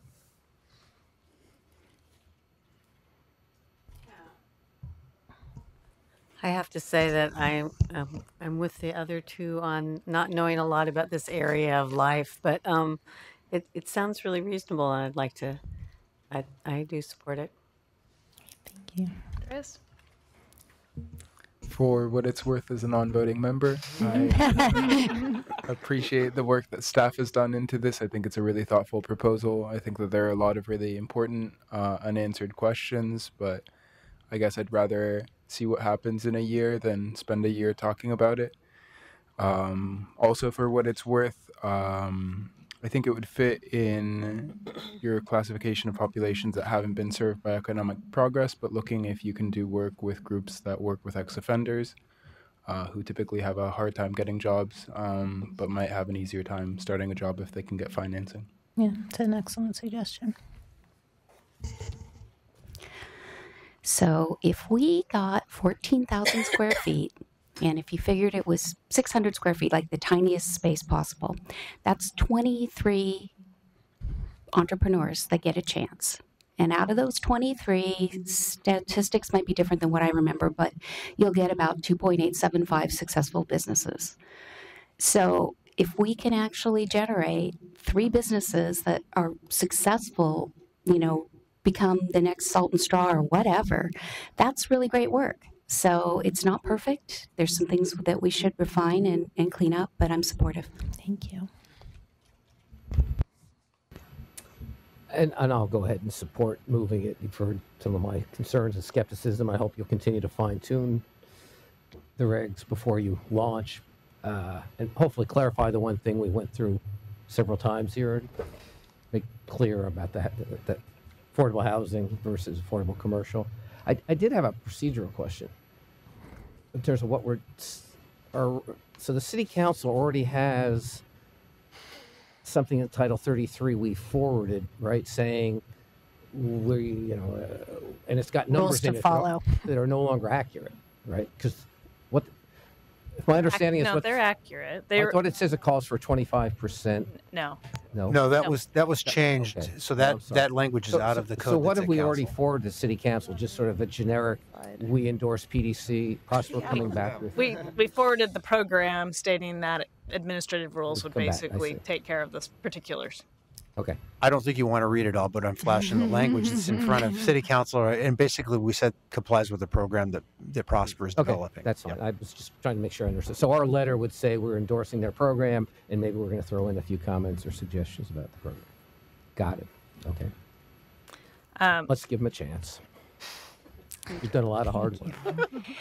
Can I just say to Teresa's comment, I think, with the underwriting that we're intending to do, I think that we're going to see a higher success rate. Because if you can kind of get through that gauntlet, I think, that's a level of scrutiny that most businesses, when they start in retail, I've been working in this area for 20 years. Probably the most heartbreaking moment was this retiree had set up a business and spent all of his money on TI, and I helped support him when I was a Main Street manager, and we were so excited and encouraged by what he did. But I didn't take a look at that lease. I didn't know what he was getting himself into. He lost his life savings. That's been very instructive for me. We really will look at what people can handle and coach them and finance them, and that's going to make them have a better than average opportunity at success. So I hope we can do a lot better than 3. Well, thank you for all the time. Thank you for coming back. I also am going to be supportive. So at this point, I feel like we have enough consensus to forward a letter. I would say I've heard of now 4 concerns that we'll probably address in the letter and look to, as we're kind of writing the letter, try to explain that there's some concerns about the fee in lieu. There's concerns about the duration. We have requested reporting. And I'll just say on an annual basis, if your first one's a year and a half out, that might not be the end of the world. But I think just similar to IH, we're looking for kind of annual reporting to test the program and see if we also need to make tweaks in the zoning code or not. I think that's what we'd want to do anyway. Just get in a habit. That'd be great. And then I also heard just questions about whether the FAR value incentive is calculated correctly. And so somehow I think we'll probably address those points within our letter of support for moving the program forward. Great. Well, thank you for your thoughtful consideration on all this.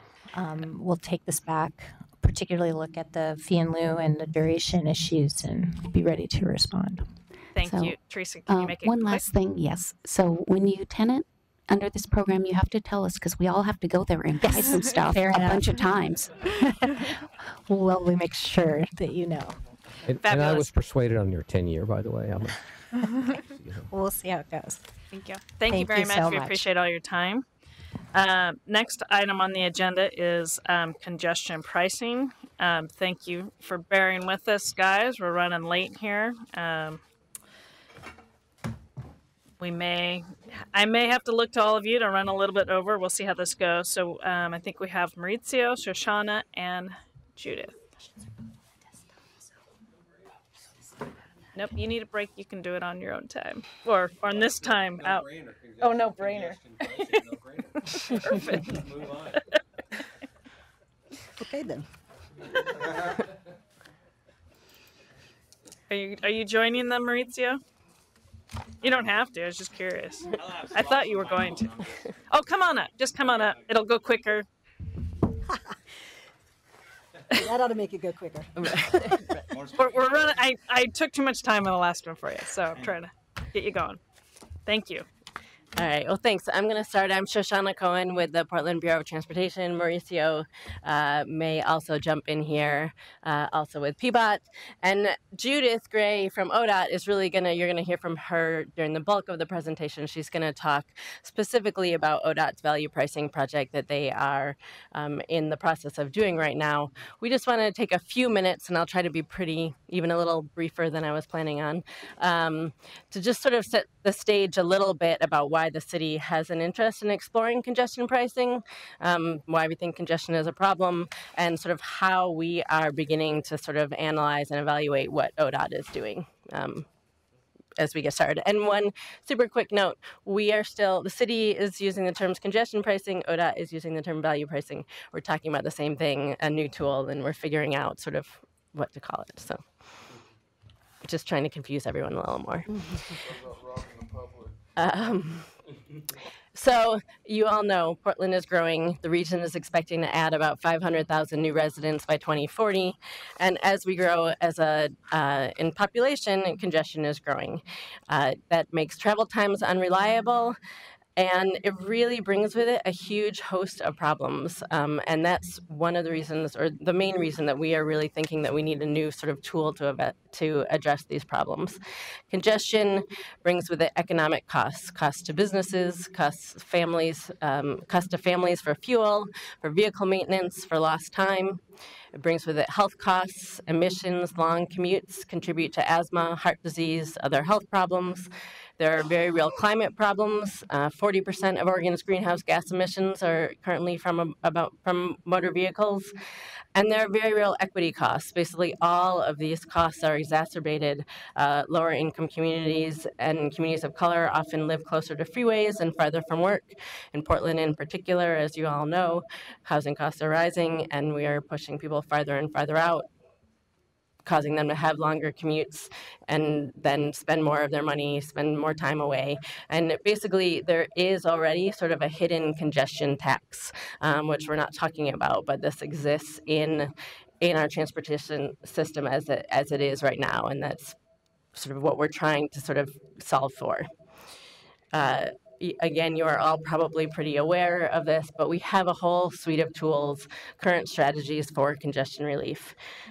We look to provide alternatives to single occupancy vehicle trips, transit, carpools, biking, walking. We have land use strategies where we encourage housing that's close to employment centers and walkable, bikeable neighborhoods with good access to transit. We're also working on influencing people's transportation choices through transportation demand management strategies, working with businesses to give their employees incentives to ride transit or bike to work. And we have projects that improve signal synchronization and work on improving traffic flow. Again, we have a bunch of strategies, and they're working. We're making progress, but we are also seeing that we need to do more. The region is currently in the process of updating our regional transportation plan, our transportation investment strategy through 2040 for the next 20, 25 years. And through this very up-to-date current planning process, we're really sort of getting a pretty clear snapshot that we need more tools. By 2027, we're showing that even with all of the projected investments over the next 10 years, about a third of the region's throughways are expected to be congested or severely congested at that point. Another metric we are looking at is truck vehicle hours of delay, which are also expected to grow by up to 120% between the 2015 levels and 2027. So we have strategies. We're working on congestion relief, but we really need to do more, which is why we think that pricing of some sort might be a new complementary tool that could help with our solve for congestion. So even though we're calling it a couple different things, what are we really talking about? Congestion or value pricing is a method of charging a fee for road use, which more accurately reflects the demand for the use of the road. And when demand for the road is high, during congested times, the fee is then higher. What about disabled and elderly and stuff that can't afford it? Excuse me, sir, this is a briefing. If you could keep it quiet, we'd appreciate it. Thank you. So the goal is that these fees will encourage people to make different choices, to carpool, to use transit, to use biking and walking, or to travel at different times. And of course, it is very important that we need to have these alternatives available. We can't charge fees, encourage people to use transit if transit isn't available. So this has to be sort of part of a whole suite of tools to make the system work better and ultimately reduce discretionary trips in single occupancy vehicles. One of the sort of pieces that we're looking super closely at is that the revenue then that is generated, we would hope some of it would be used to support these other transportation choices. It could also be used to add capacity. And just one sort of way of thinking about it is it's similar in some ways to peak pricing. We're already seeing being done by transportation network companies like Uber and Lyft.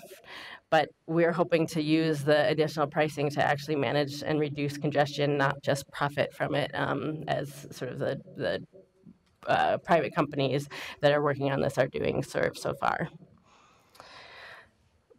I wanted to sort of make sure that you all are up to speed on, because of the promise of congestion pricing as a general tool. Council a couple months ago in November of 2017 brought a resolution which did a couple of things, but one of them was that they directed PBOT to work with the Oregon State Legislature, to work with ODOT on the Oregon State Legislature's requirements, which again Judith will get into the details on in a minute, but to work on the plan for value pricing on I-5 and I-205 with a very clear focus on the outcome being demand management, as well as making sure that we are looking at the impacts of climate and equity, responsible use of the revenue, and diversion on our neighborhood streets. So this is the work that we are sort of engaged in at this moment. And what that means, again, as I turn it over to Judith in a minute, as we are evaluating the specific proposals, which you'll hear about, we are really looking, and we want you to know as you hear about them, but our approach is to evaluate the different options, looking for those that provide the greatest and most cost-effective outcomes for congestion relief, again, while carefully considering equity, climate, and safety impacts. One other thing that you'll hear as Judith gets more into the details of the timeline, this process is at the very beginning. It started in November, and there's a process right now with a advisory committee that's running through June that's going to be making an initial recommendation. And one of the things as we've been participating in ODOT's process is we're realizing there are a huge amount of unanswered questions. We're seeing some modeling. It's showing some things about vehicle delay and congestion outcomes. It's showing some things about diversion. It's not going to fully answer, all of the details we are very interested in about diversion on our local streets.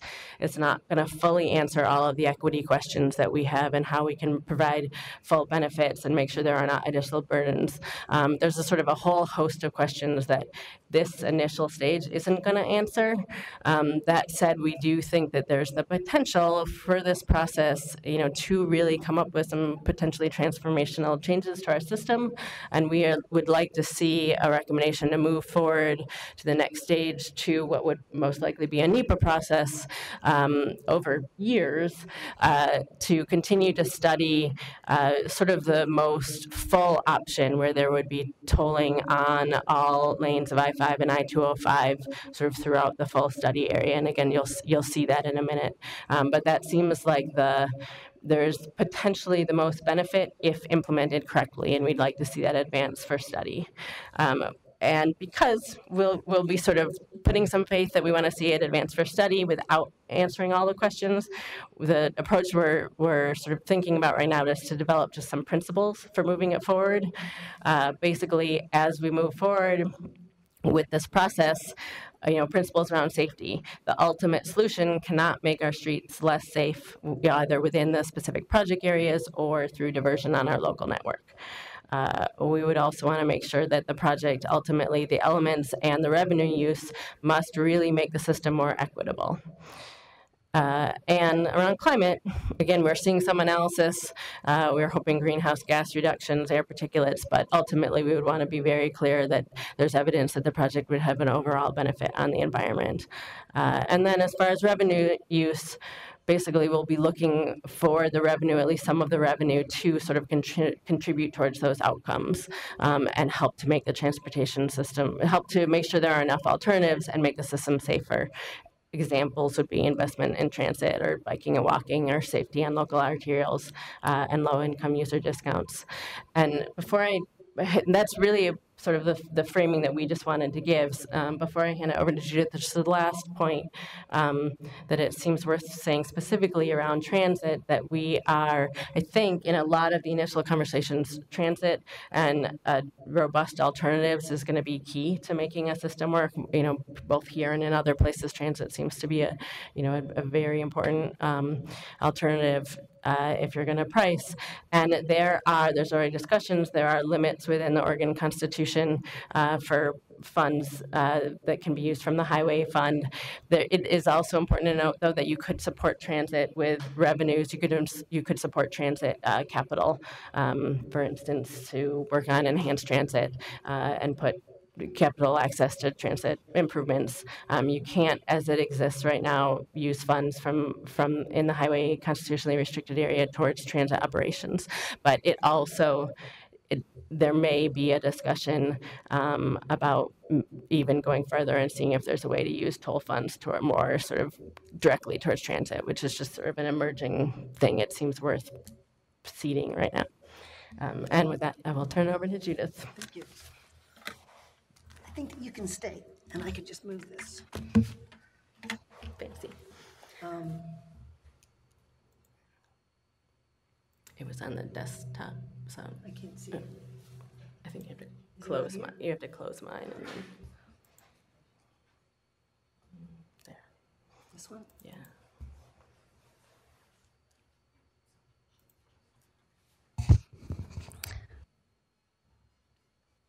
So again, I'm Judith Gray. Last time I was here, I was working in the planning section at PBOT. And in October, I moved to ODOT specifically to manage this project. So it's nice to be back. I like your new digs. We do too. Yeah, good. So Shoshana did a great overview, and I think I'll be able to just reference some of her remarks rather than go through them again. I want to provide a little bit of a background about the process, what we're doing with public engagement, and how we're approaching the technical analysis, and then a little bit of next steps. But when I begin, I have a new hobby. My new hobby is to look on Google Maps and get directions and estimated travel times for different origins and destination pairs. This is the first one when I realized I should start doing this more often.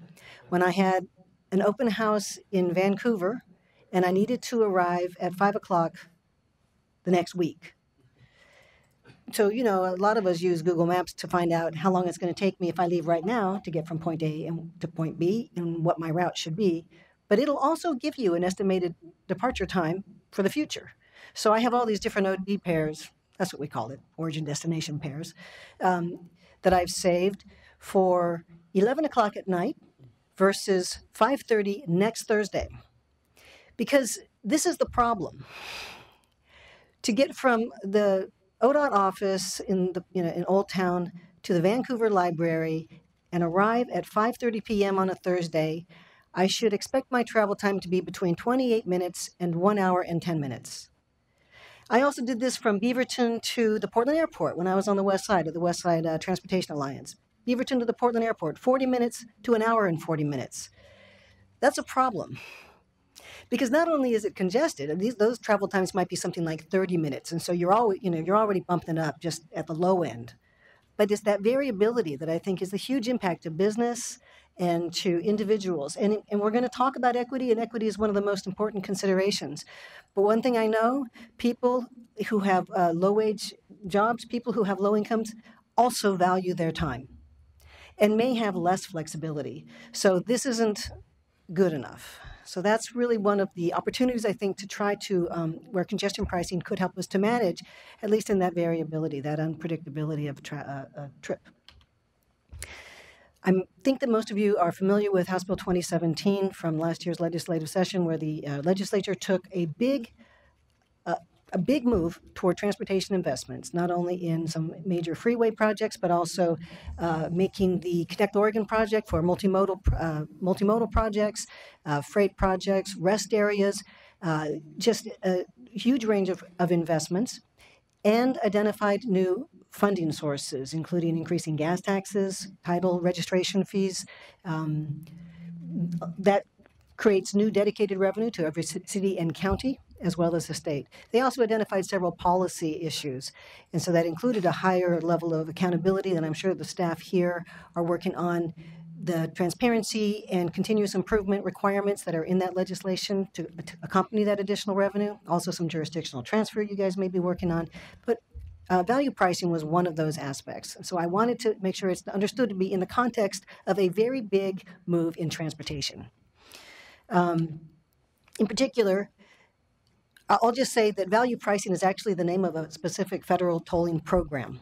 It's called the Value Pricing Pilot Program, and I suppose, it predated me, that that's the reason it ended up being called value pricing, but congestion pricing is a more familiar term.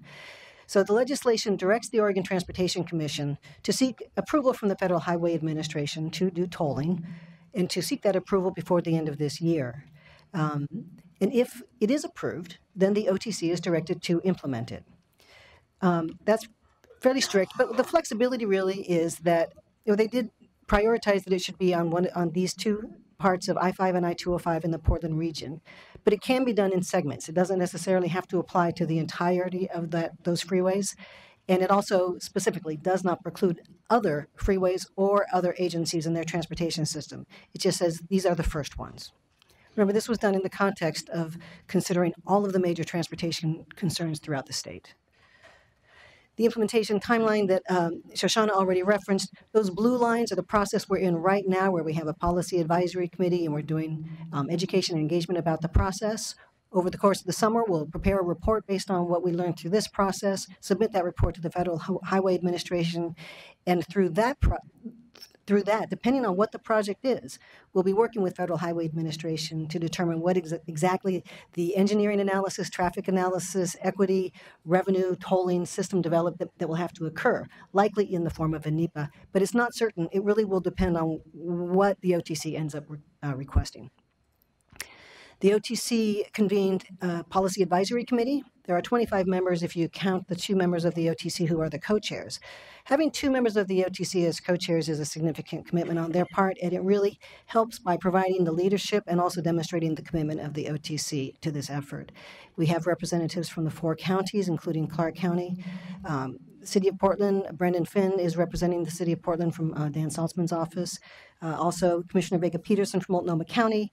We have business, transportation, equity, different kinds of representation, TriMet. It's a relatively large committee, but it's hard to imagine who you'd want to lose. So it's really good to have that much representation. There are so many questions that will need to be addressed before we actually turn a switch and have tolling. But to begin with, what the PAC is asked to do, the Policy Advisory Committee, is to identify the location for value pricing, the type of value pricing, and the kinds of mitigation strategies that the OTC should focus on. And those mitigation strategies are specifically to address impacts on environmental justice communities and surrounding neighborhoods. That is exactly within the charter what they were requested to focus on.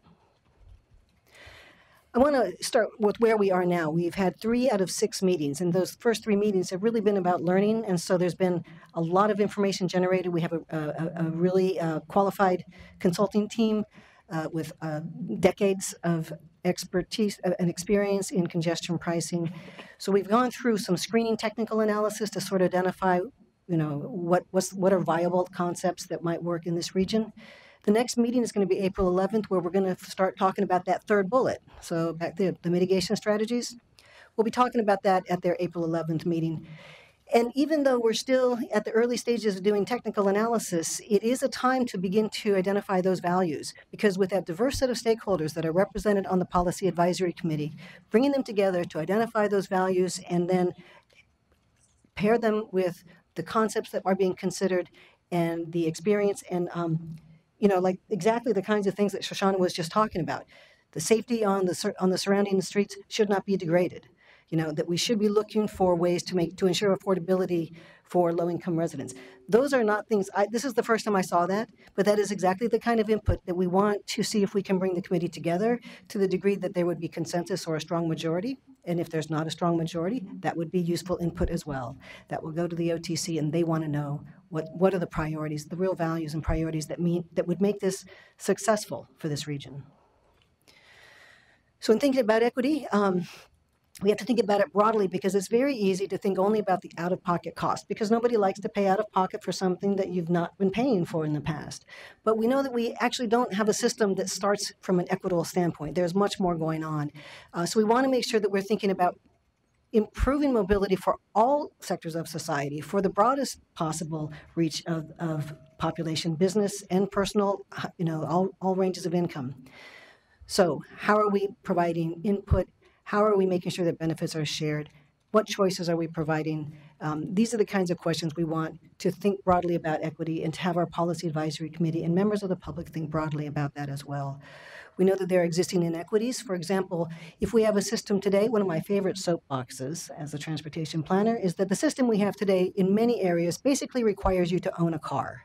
If we haven't successfully provided an alternative to owning a car, then we've basically obligated citizens to pay $10,000 a year, which is the approximate annual cost of owning a car.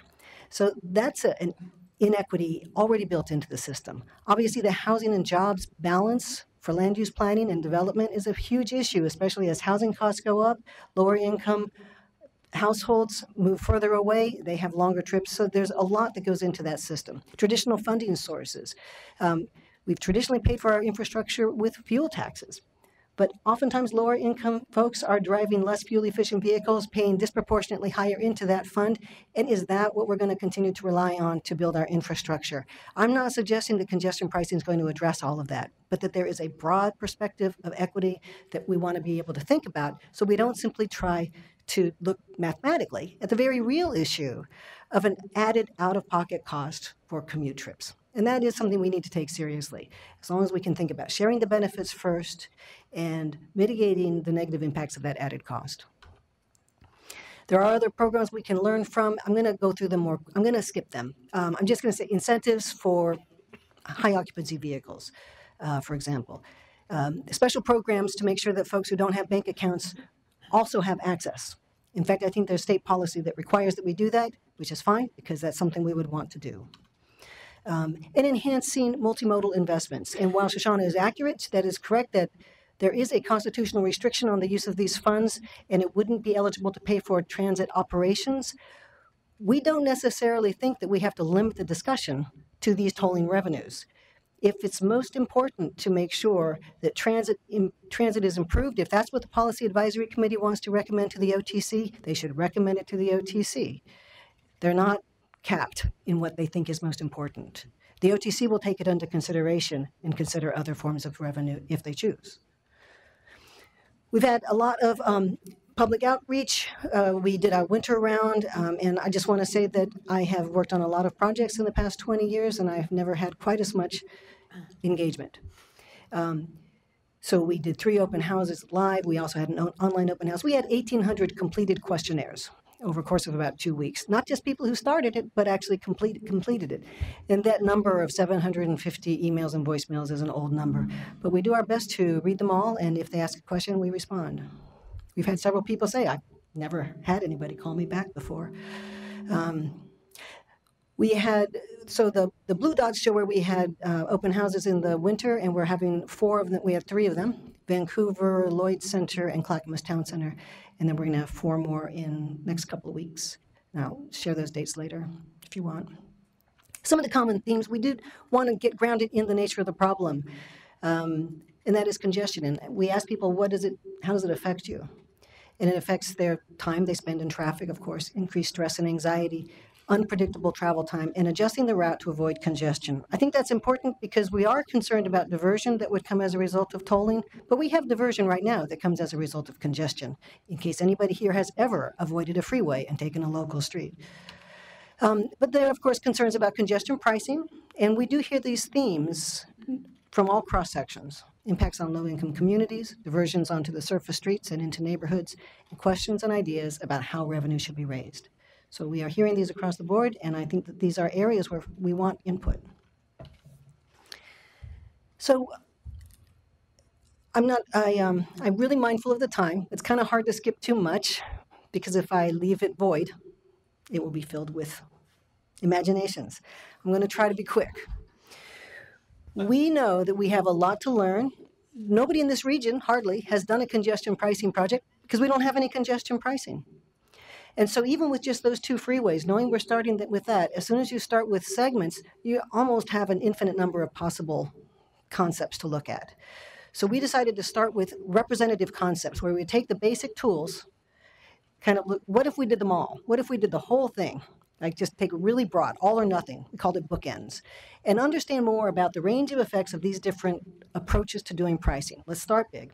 It's a screening level, because we just knew that there would be many areas where there'd be geographic or topographic or environmental or development reasons that, some would and would not work.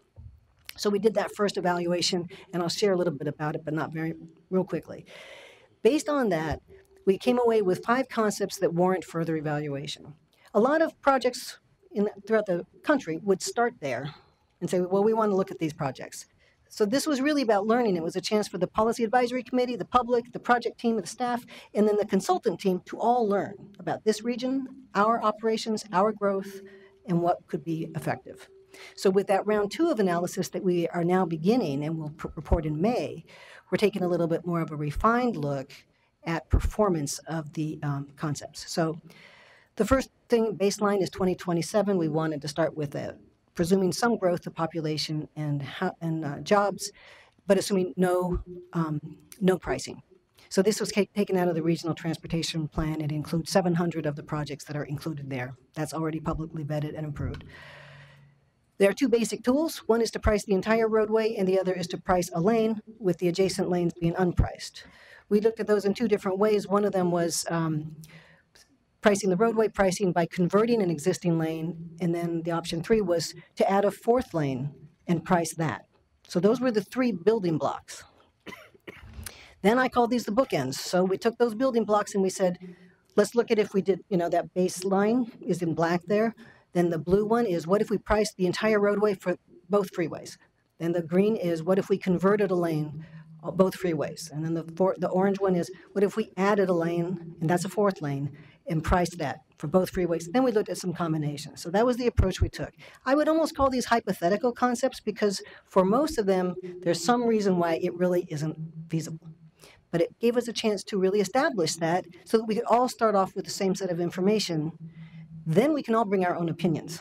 But let's at least start with the same basis in fact. Some of the key findings from round 1. The priced roadway does have the highest level of congestion relief. This might not be surprising. I didn't really know that would be the case. It also operates really well for freight, because as it turns out, freight can't operate in the left lane by statute in the state of Oregon, which is common in most states. Apparently, there are safety and operational reasons for that. It could be reconsidered, but it is a very common restriction. There is an equity trade-off, which is that the bad side for equity is that all of the lanes are priced. But on the good side, it means that you would actually be able to maintain a lower price, and so everybody would benefit. You would also have more opportunity to have some hours without pricing it. So just because of that greater effectiveness, that's what I mean when I say we need to think about equity broadly and share the benefits, not just reduce the out-of-pocket cost impact. Pricing a lane, it turns out that in order to have a priced lane work, you have to maintain 2 unpriced lanes to be functionally, operationally feasible. That means any place where there's only 2 lanes just isn't viable. The Rose Quarter has only 2 lanes, 2 through lanes. And even with the planned project, it will still just be 2 through lanes. The section of 205 with the planned 3rd lane also has just 2 through lanes, but that has a planned widening project, which would work. So that's the only area. Knowing that, well, moving on, the freight issue, the equity trade-off here is it does maintain that free lane, but it wouldn't really share in the benefits. And then finally, constructing a 4th lane did show a lot of performance improvements in the traffic operations, but that's largely because it's a capacity expansion. And we don't go into that in this project because this is a congestion pricing project, but there's a lot of experience that shows us that the benefits from adding capacity are short-lived. So there may be a time for that in the future, but at this stage, that's really where most of that benefit comes from. They generate very limited revenue, and it would also be limited by the downstream bottlenecks at the bridges, and also to the northern segment of 205. So there are some limitations in how far it would go. So I'll show you now what the concepts are that the consultants are in the project team. We have a project team that includes Metro and Southwest Washington Regional Transportation Council staff and ODOT, plus consultants. So they're analyzing now 5 different segments. One of them is this concept A, the northern segment of I-5. There's a short, high occupancy vehicle lane. So this concept would convert that to a toll lane, meaning that you could also use that if you pay a price, pay the toll, and then having a parallel one in the southbound direction. So as we're doing the analysis, some of the things we need to look at, well, how is it operating right now? Because you don't want to convert it to a toll lane if you're actually crowding out folks who are currently carpooling and trying to get the benefit of that. You have to look at what the compliance and enforcement is now. But this is still one to look at, in part because of the way it takes you in federal policy. There are several different program directions you might go to. This one is tolling all lanes on I-5. And this one I was expecting to see in part because of the issue I talked about where the priced lane through the Rose Quarter wasn't viable, given that there's that pinch point where it's only 2 through lanes. And knowing that the Rose Quarter is known as the most congested section of freeway in the state of Oregon, and also knowing that freight would be restricted from operating in the left lane, with that in mind, I was not surprised to see that this came back as recommended from the consultant as one to consider pricing all of the lanes of I-5 through this segment. The northern and southern endpoints really have more to do with trying to manage the on and off points with the 405 ramps, but also to get it down to the Terwilliger curves, because that's such a frequent congested area. This is one that would actually toll all lanes of both freeways for the entire study area. It is very effective. I've been surprised at the number of people who have said, especially from the diverse perspectives, who have said, you know, this one is actually the most equitable one. It would actually benefit the most people. Everybody would benefit.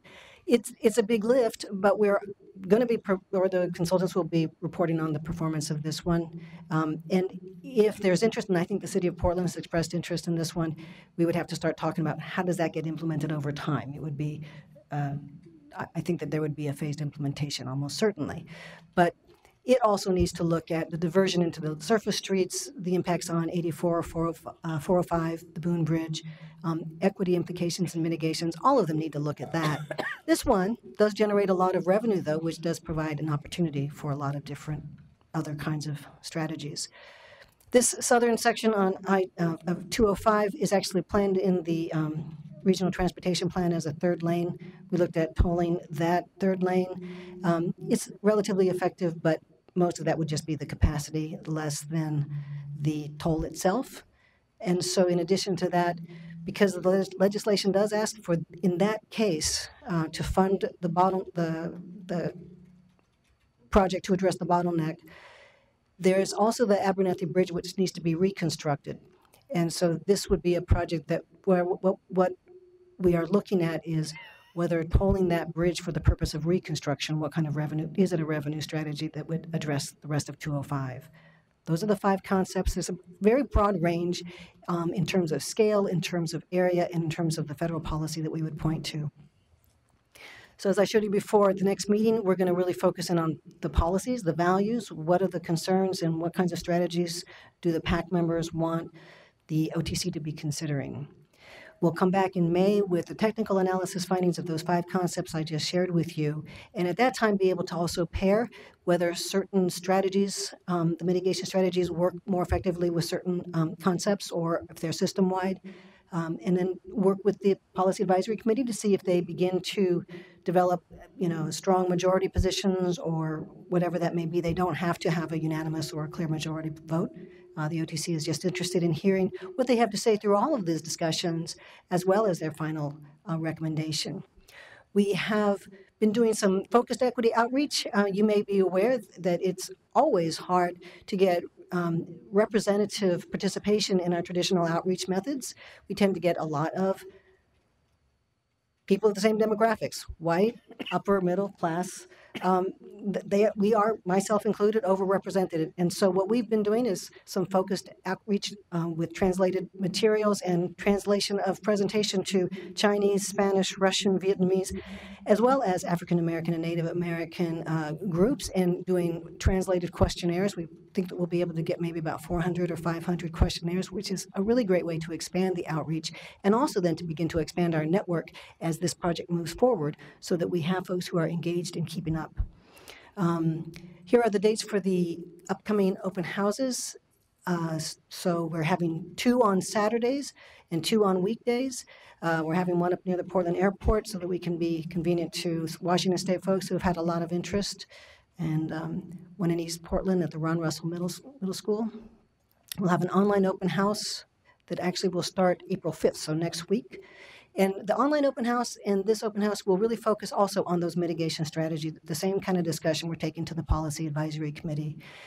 And finally, these are the ways that folks can get in touch with us. We have a project website, and we have email addresses for both the project team as well as the advisory committee. One thing I don't have up here, going back to these dates, oh, I do have it here. After the last Policy Advisory Committee meeting in June, the Oregon Transportation Commission will be holding a special meeting here in Portland on July 12th for the purpose of having a presentation of the PAC position and hearing public comment. So that'll be in the evening on July 12th. And for any of these dates, I would be happy to send them back through staff to make sure that folks are aware of those. With that, I just want to say how much I really appreciate the participation of the City of Portland and the time on your agenda tonight. So thank you. Maurizio, did you have a presentation, or are you just here to help answer questions if need be? Okay. Phew. This has been very awesome and very informative. I don't mean it that way. So we've got a few minutes. We got some hands raised. So I guess just in the interest of time, can I just get a show of hands for who can stay till 8:15 if we need to? Looks like the majority of us. Okay, we'll shoot to wrap up before 8:15, but 8:15 at the latest. And we'll just kind of come around. So Jeff's good. Teresa, did you see your hand up? Yeah. And then it looks like Andreas. I know Chris does.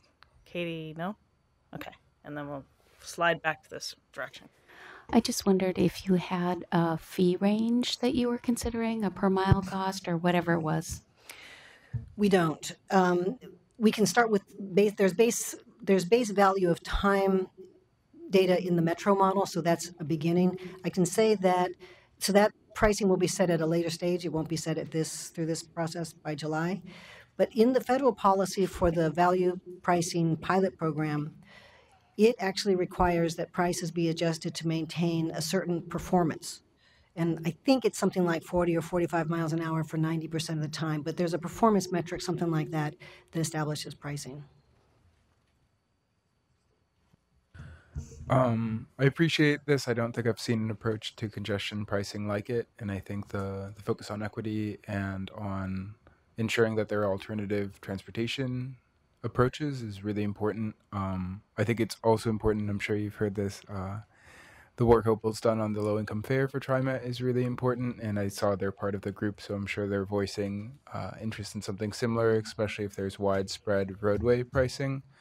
I think with this program specifically, it will be really important to have something that goes farther. So I think for the TriMet low-income fare, it's 2 times the federal poverty level. But I think especially looking at Portland and the history it's had, the historic displacement of the Black community, the more recent displacement of all kinds of low-income and communities of color. We've seen people move to East Portland into the numbers, but we've also seen people move into Milwaukee. We've seen people move up into Vancouver, and these are people who still come back to go to church, to go to work, to take their kids to school. I know some of the articles on housing displacement have recently been covering families who have moved out of their school district who still try to drive their kids back to school. And so we know that there are a lot of people who are still trying to get here. And while it's important to value free-flowing freeways, it's also important to consider their ability to try to continue their lives as best as they can. And so I think some sort of low-income program, hopefully with a higher income cap than the TriMet low-income fare program, would be really important, because we can't forget about them as we move forward as a region.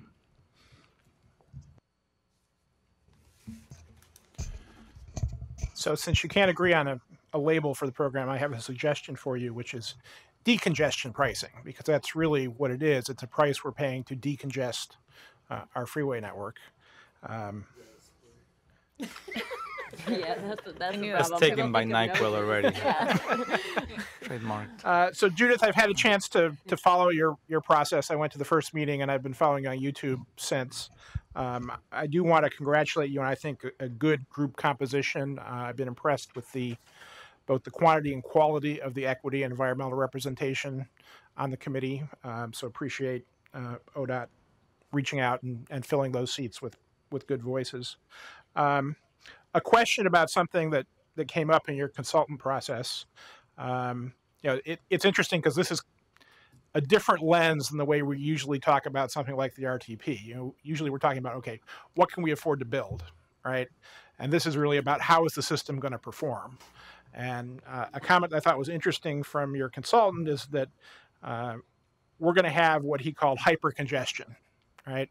And even if we build all 700 projects in the RTP through 2027, including my personal favorite, the expansion at Rose Quarter for $500 million, we're still going to have hypercongestion, right? So I think we have an analysis that says for sure we can't build our way out of congestion. It's just not going to happen. So I think this is critical. And I want to point out that congestion isn't just a problem on the freeways. We have arterial congestion now in Portland. I mean, the number 14 bus can't get across the Hawthorne Bridge in the mornings, right? So we got to figure out how to solve this without diversion. In fact, we have to look at tools for decongestion on our city network as well. We can't make it worse with diverted traffic. So we've got to design a really good system. And that congestion is affecting transit, as I mentioned, that the buses get stuck in the traffic. So transit is a less effective alternative. As a cyclist, we have more cut-through traffic on the bikeways, right? Because the arterials are congested, it's less safe to be on the bikeways. So, this is a major systemic problem that we have to get our hands around, and it's basically an economic problem. There's only so much capacity. You have to allocate it some way. Today, we allocate it with people's time. That's our rationing mechanism. Pricing is a lot more rational, and we have the opportunity to be intentional about the equity effects. Very much agree with everything Andres said about what this is doing to the people that we've displaced further out. We're just making it even worse. And I think in setting pricing, we need to be very careful about that. If we basically turn reliable transportation times, Judith, to your point, into a market good, suddenly it's only affordable to the upper part of the market. We're going to take an inequitable system and make it even worse. So I would really encourage you to think about means testing the pricing, because we need a price that causes people to rethink their choices. Maybe they still make the choice to drive, that's fine, but we want some fraction to make another choice. obviously, for a lower income person, a lower price will be that transitory point, right? For a person with a higher income, you may have to charge them more to get them to seriously look at that choice. So I think, TriMet's taking a step in the right direction with a low income fare. I think for this situation, we probably need a tiered tolling structure that probably has several brackets, and we look at what it takes to get people to look at choices in those different income brackets. So I encourage you to really focus on the equity. I think Shoshana's criteria, the city criteria for the negative effects we want to minimize are very good. I would wholeheartedly endorse those. So, thank you. So, Ben, do you want to say Andre, Mike, Eli, and then Michelle, if you'd like to add a comment, you can as well. A couple of points. Well, first of all, I agree with Andres and Chris' comments about equity concerns. I think that's something that I think we really need to consider very seriously. Or the effects of communities that live further out and they travel the most. And another point that I'd like to make is I think your approach makes a lot of sense. It's very logical, rational, and based on a lot of science and learning from other places. But I would encourage you to perhaps think a little bit bigger, especially as we move forward and things are possibly changing with autonomous vehicles and maybe different ways of pricing. One idea that I came across recently, I think it was the founder of Zipcar, Robin Chase. And what triggered it was that when Shoshana showed that diagram, they had the little circles with 180 square feet for the car alone, 108 for the carpool, and 22 for the bicyclist. I thought that was high, and all the way down to transit, it was kind of 5 square feet. And she had a very interesting approach about having some sort of square footage budget. I can't remember what it was, 10 square meters or 100 square feet, about the same, and price according to that. So the bigger the car, the more you pay. The more you drive alone, the more you pay. The more you carpool, the less you pay. All the way down to perhaps transit, where you would get to the point where 5.4 square feet, you might actually even get paid to ride in transit.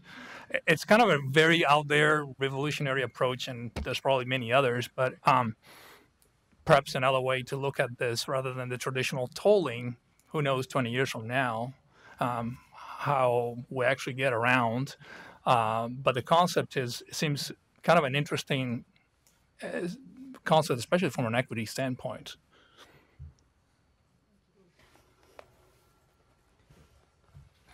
I have a few questions, but I'm going to start with the city. So diversion, would the city advance going forward because of diversion is going to put more traffic on our streets? There's just kind of two impacts. One is just maintenance.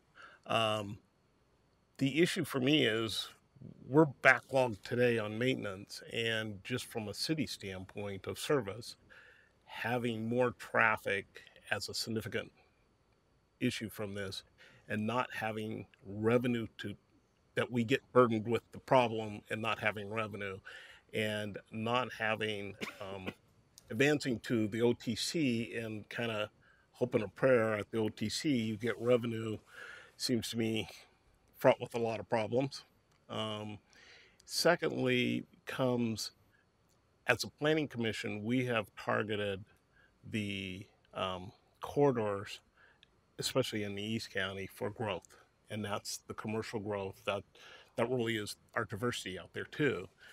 And all of a sudden, they're not congested with commercial traffic. They're congested with through traffic to a destination somewhere else to get to a point downtown or somewhere else. And how do we, as an equity concern, adjust for that concern when we're not actually talking about it today? This is a future discussion in the NEPA process that's not actually connected to the city of Portland, because now that's an ODOT process. And how is the city I don't need an answer, but how is the city going to ensure that this equity concern of its commercial development, which we talked about earlier today, going to be addressed? Because it's not only minorities and women, but it's just, do we get the development out of the commercial space that we're looking at in the next 20 years with the diversion traffic as we would if there was not that diversion traffic? And if we don't, we're losing money as a city. The third issue on equity that I would look at is, it's not only the impact of, saying, transit and low-income fares, because if we look to Seattle and low-income fares, the uptake on low-income fares has only been 3 to 5%. It's not a huge jump. And TriMet, I was on the Transit Equity Committee, they're not looking for a huge jump initially. They're looking for years, and you're going to have to lower the fare even more and talk about to jobs to make it actually work. So it's not a panacea, silver bullet.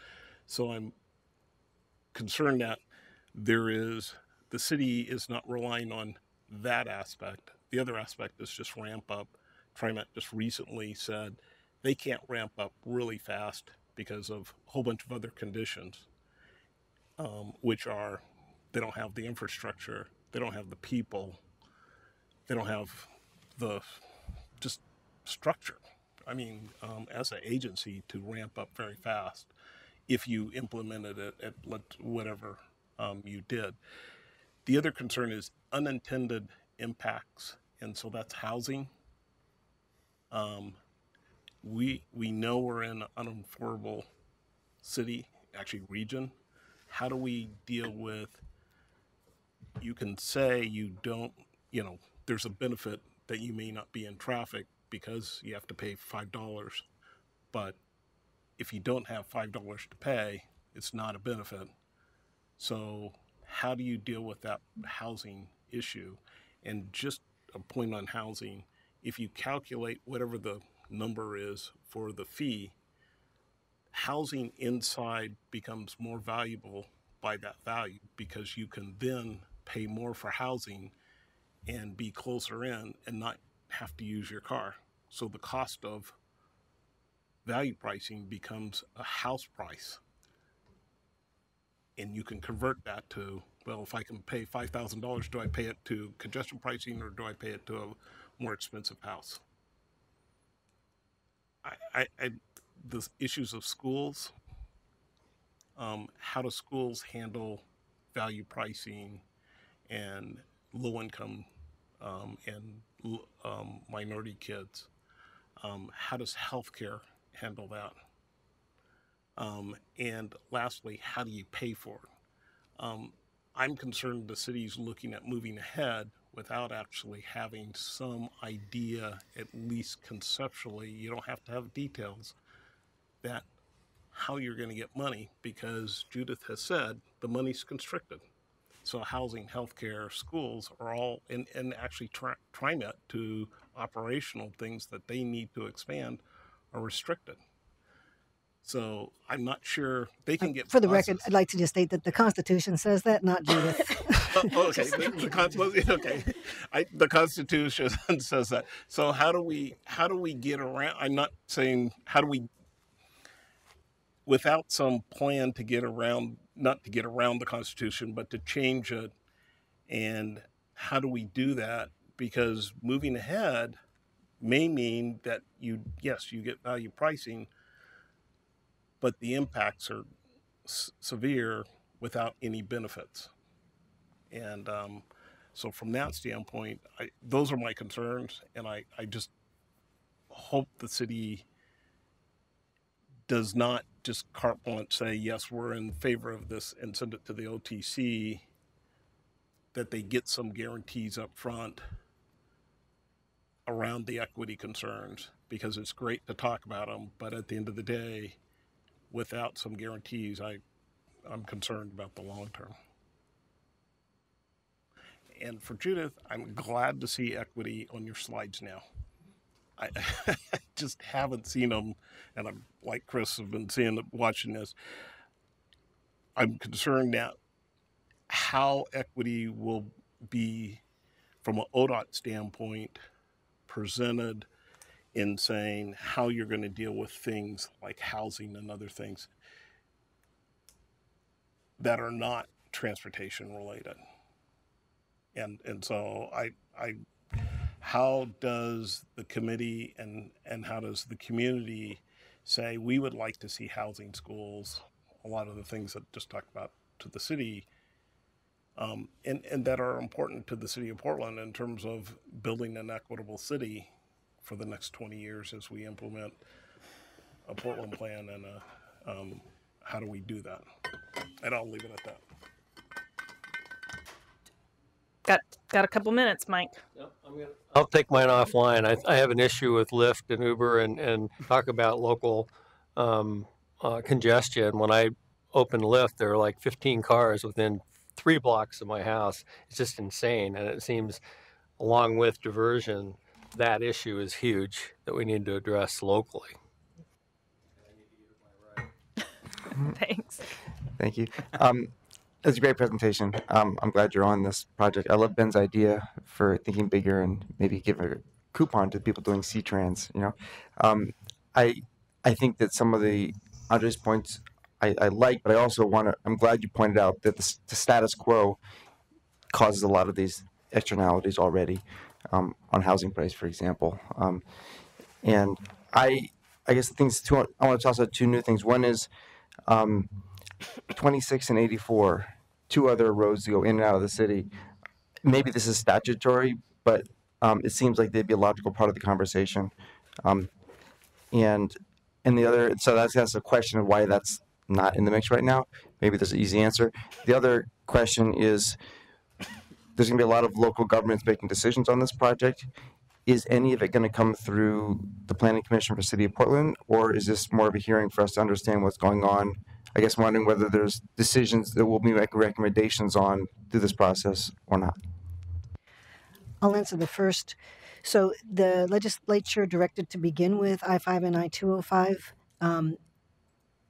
I do believe that I've already heard some of the PAC members say that they probably will recommend that we go to the other freeways as well to look at a more systemic approach. That could be a second phase. It could be.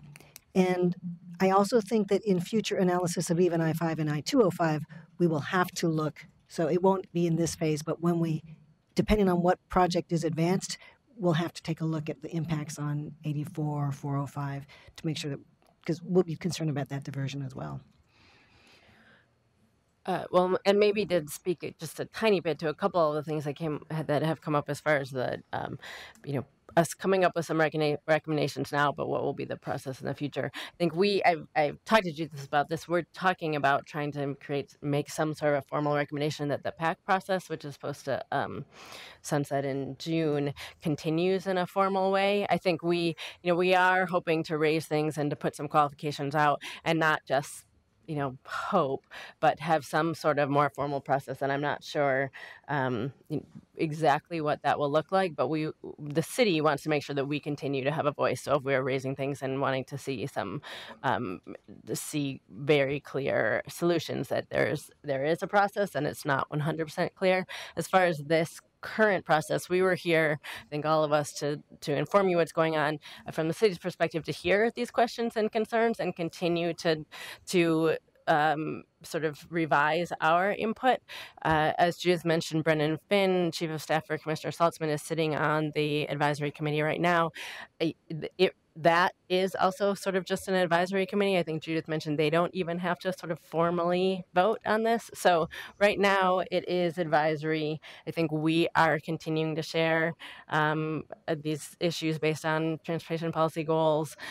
And as I said, come up with maybe a more formal recommendation for how the city and then our stakeholders will have a continued role, so that we're sure that we're not just saying this is what we like. But I don't have a solid answer right now, I don't think. Maybe just as an opportunity would be to have a smaller group, or be able, take the notes, make sure Brendan sees them from this meeting and all of your comments. I could set up a meeting with a few of you with Brendan and Commissioner Saltzman in terms of that. And then just making sure that when you are putting together any official City of Portland comments to ODOT, if there's an opportunity for anyone on the commission here to be able to see those draft comments, be able to help craft those, I think there were a lot of good ideas here. Yeah, yeah. And I guess I would push further, maybe Susan, or it's a question, is there are a lot of concerns expressed here. You've got a lot of kind of balls in the air as you're narrowing down, but I certainly would see once you get, and I'd have to look back at your timeline and proposals, once you kind of get to the proposal stage or kind of have an idea of what you're proposing, if we had the opportunity to have another briefing, I don't know how it works with our schedule and Judith's time and all that, but I think there's a lot that we could add, and we'd certainly, I'm guessing, seeing the interest of comments here, would love to write a letter, whether it's to City Council or to the state or whatever, kind of just, this is our public feedback as a body that's being, representing the city that's being affected. Yeah, there are a couple of ideas. There are many ways, but one, I think it would be really appropriate for this group to write a letter to the Oregon Transportation Commission or have a representative plan on being there July 12th to provide comment directly. And that could be in addition to anything with the Policy Advisory Committee. But it does seem like it would be a reasonable expectation. That would make sense. At Like I that July said, if 12th possible, meeting. like a briefing to be able to then put a letter together to then go have a representative go to that meeting or just send a letter. Would be Yeah, great. it's whether you want to provide input to the Policy Advisory Committee, which is one way, but then they are advising the OTC, and the OTC will also want public input, so it could be direct. And we'll work about it. We'll work at it at the officers' briefing. How about that? And then figure out maybe the best way to plug into the process, at least if possible. Michelle wanted something to add? No? Okay. Just one last note on that. Also, we would love to continue to get as much feedback both to Brendan for his process and to help with the direct feedback to the OTC. There's a couple of the ideas that also came up that are maybe bigger than the process that ODOT is doing right now. And when we went to council in November, it was both to participate in this process and to sort of begin a broader look at best strategies and possibilities for how to implement pricing, how to deal with the congestion that Lyft and Uber are causing, and just some other strategies more broadly. So we've been concentrating mostly on this process right now, but we would love to come back and continue to have that conversation about potentially broader strategies and how they can help the system at another time. Great. Appreciate it. We are long past, 5 minutes past, when I promised everybody that we'd finished up. So I'm just going to make one last comment to the gentleman that I had been hoping to provide comments to us. I think that you've outlined a lot of different opportunities to continue to do those, so I hope you'll continue to show interest and continue to participate in the process. And sorry, this was just a hearing and not an opportunity to comment. With that, we are adjourned. Thank you.